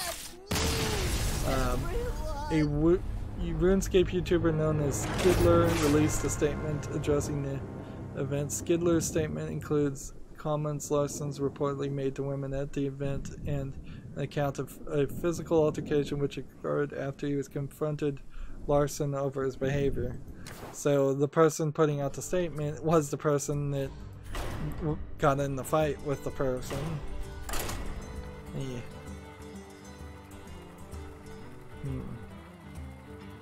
The quote here is, he sat down next to her and he repeatedly commented on her breasts and how attractive they were.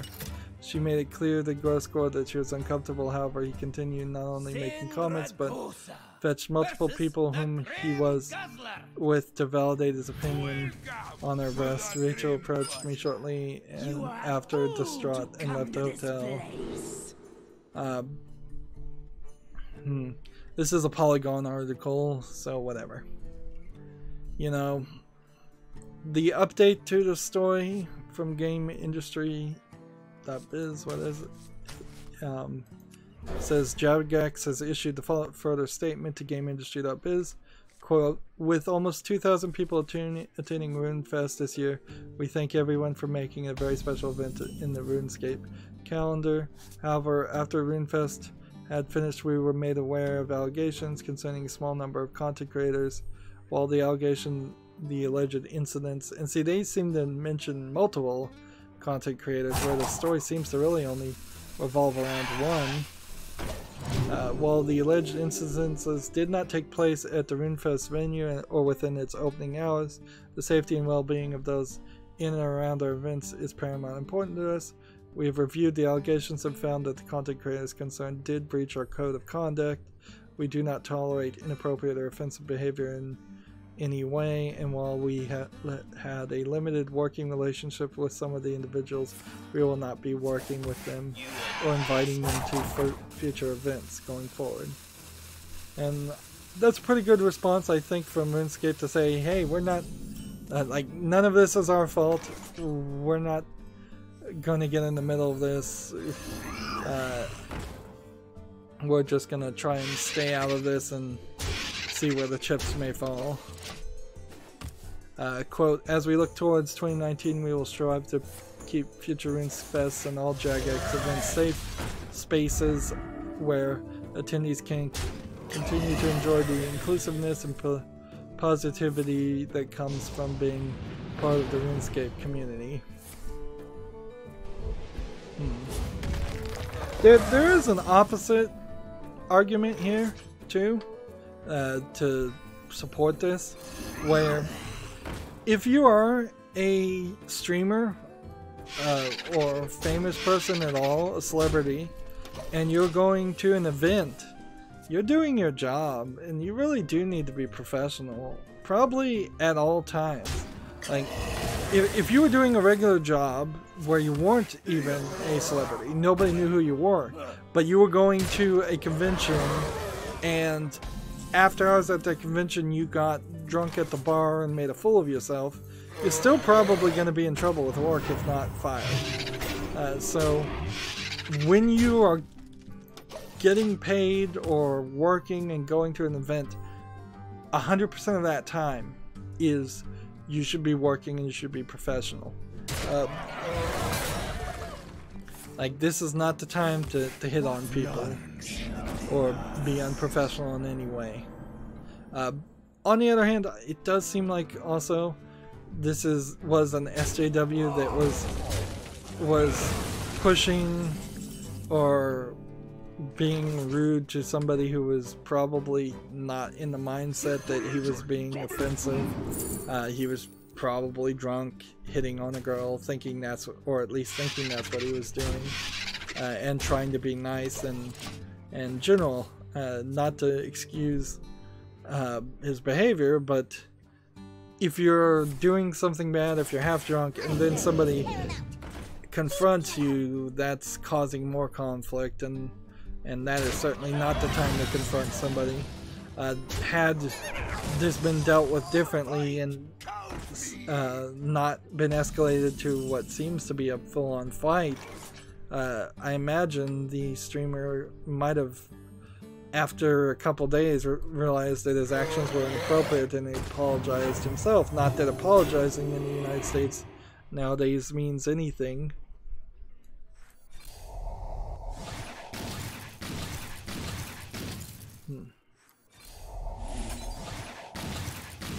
Hey, look at that. Finally won.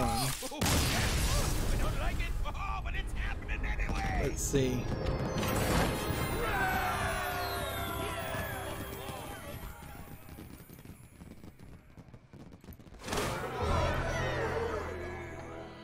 We've got a game on Steam called Doodle VR, which seems like it is really just a drawing in a generic asset flip world game.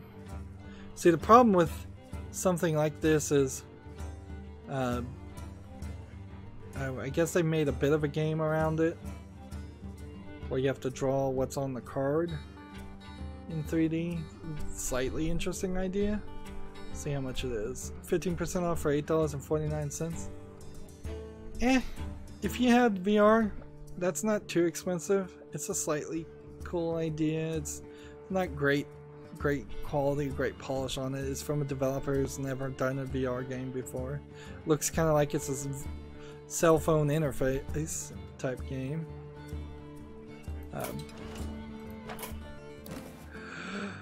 And let's see. Let's open this. I'm running out of oxygen at this point. Just talking so much. We're almost out of news. I know we're going a little long today, but not long enough to justify doing a 4th episode. Yeah, we have somebody named Steve Sanchez on YouTube chat going, "Is this Twitch?" No, it's not Twitch. My videos do post automatically to Twitch later on, but no, you're watching a live stream on YouTube. Let's see, pirates cards. Do we have something that might have pirates in it, so I could get at least something done? Yeah, we have this, so we'll play that.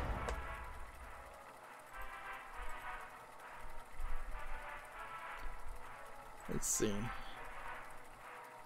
Gamatsu has a article, Strange Brigade DLC, Thrice Damned 1, Isle of the Dead trailer. Let's see. So there's some DLC. First part of a 3-part DLC for $6.99 or as part of the season pass. Wow, that's an expensive expensive bit of DLC. Strange Brigade is available now for the PS4, Xbox One, and PC. I'm not 100% sure what Strange Brigade is, however.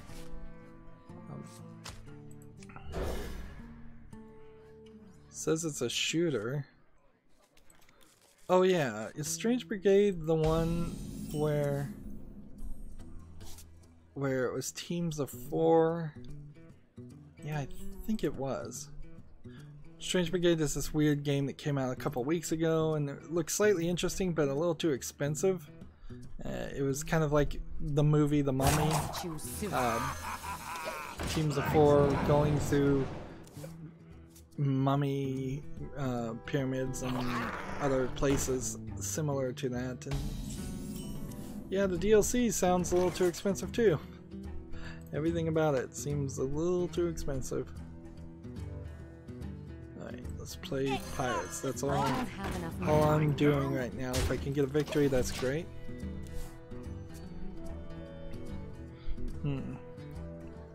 Next we have a game on Steam called Tetris Beyond the Classic Game. So it's Tetris where you shoot out bricks. Is it in VR? How are you targeting these? It's a slightly interesting spin, frankly, on Tetris. It's in English and Spanish, which I wouldn't inherently say something that's in English and Spanish is particularly a low effort game. So many options. You know, the problem with something like this is $4.99, which is a little too expensive for what it is. The problem with the idea of shooting the pieces out is the fact that you're going to have even more focus and move even faster than you do on a high level like level 99 Tetris regular game. So it doubles the amount of effort and makes it a more complicated game, but I'm not sure it gives you enough time or enough motivation to want to play that way. Generally speaking, I don't want to play a game that is just made more complicated for the reason of being more complicated. There has to be some entertainment value in it, and I'm not sure there is to start with the wrong pieces and have to shoot them and make them the right pieces in Tetris. This developer also has made a game called Marble Drum Crazy Stunt Balls, which when you see a name like that, you know it's probably a pretty low effort game, and I think I would say that's probably true for all of them. Let's see. What can I do? This. And then this. And then this. I probably should have attacked first. Yep, that was done.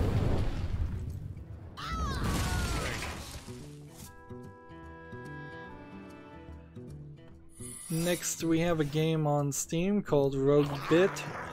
which seems like it's probably a low effort roguelite game. Let's skip to this part.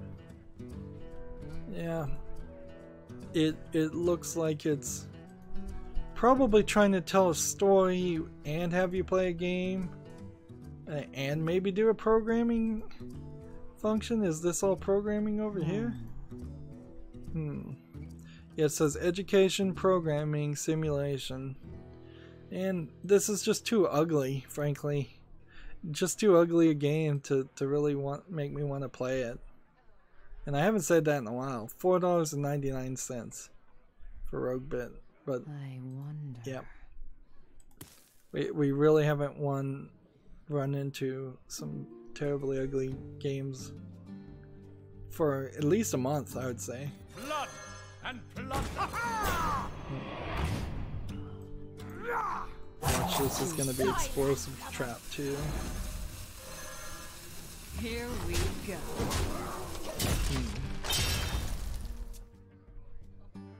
Only got a couple more games to cover.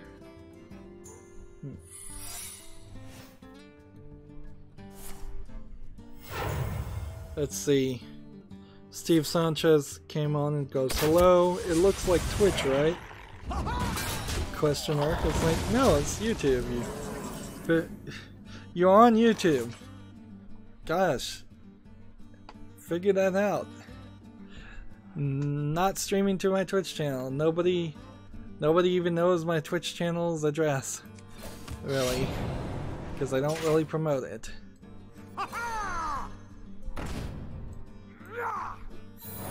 You're clearly on YouTube. You're commenting on YouTube chat.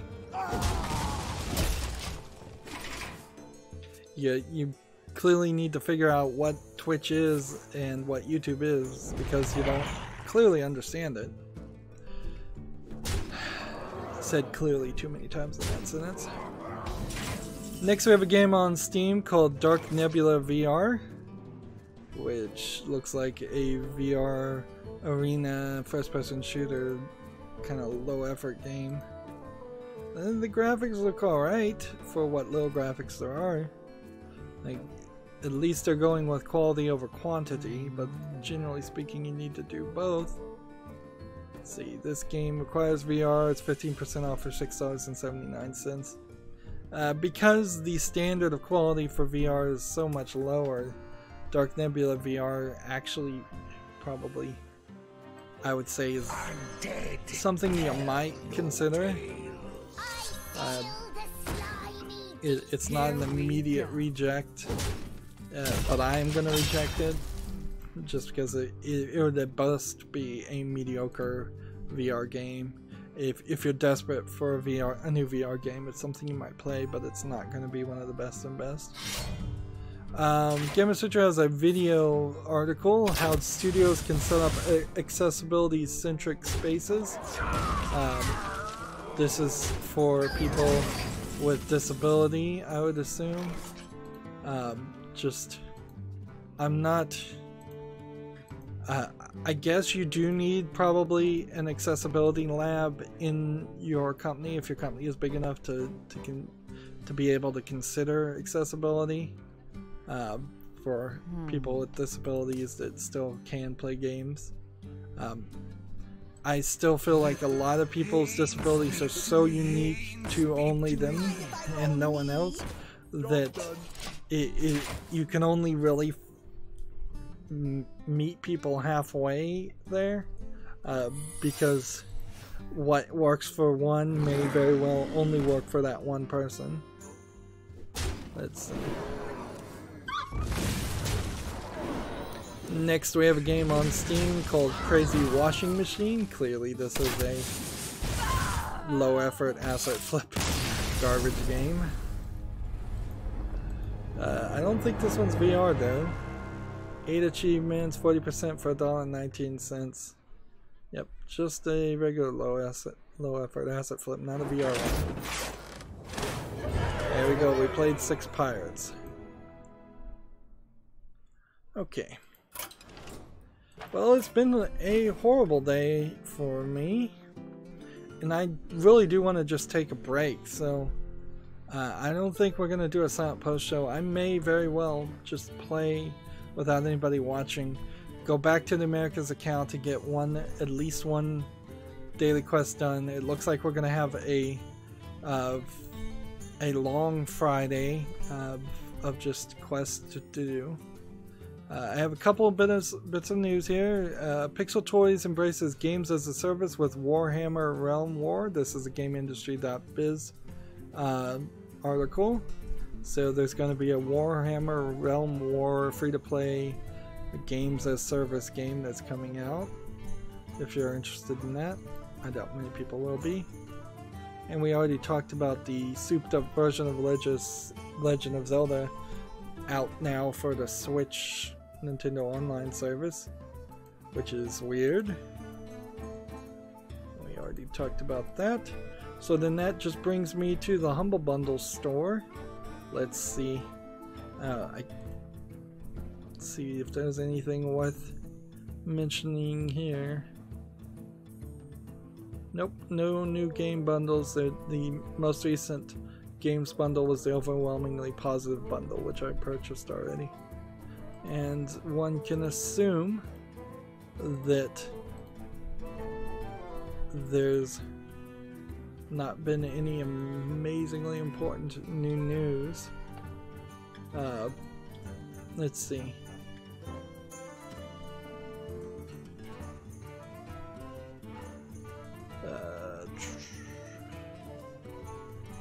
Yep, I think we're fine. I think we're fine to end this stream here. Hopefully, the web link, peak feature worked today, and this wasn't just a foolish attempt like last stream, and hopefully I can just get some of these other daily quests. Wow, I don't know. I don't know if it's because I started late and I slept in, or if it's just RNG or what, but today has been a bad day as far as getting daily quests done, and it really has only taken the exact same amount of time for me to cover the news as it was before. So either because of the web peak feature, I became incredibly worse at playing Hearthstone than I had been, when really I hadn't changed my actions much at all. Like, this is how I've been playing for at least a year, is that I've been looking at news and talking about the news. The only difference is now you can see what I was doing. So I kind of have to chalk it up to RNG. Let's see, let's just double check the chat. Nobody new saying anything new. Alright, so that's good to leave at. That's it for this stream. As always, I ask you to like, share, subscribe, comment, and watch every second of my videos. If you want to friend or follow me on any social media sites, there's a whole bunch of links down below in the description box. And if you want to support me, you can friend me on Steam and gift me a game or gift card, or you can support me through Patreon. Information down below. Thank you for watching. Have a good evening.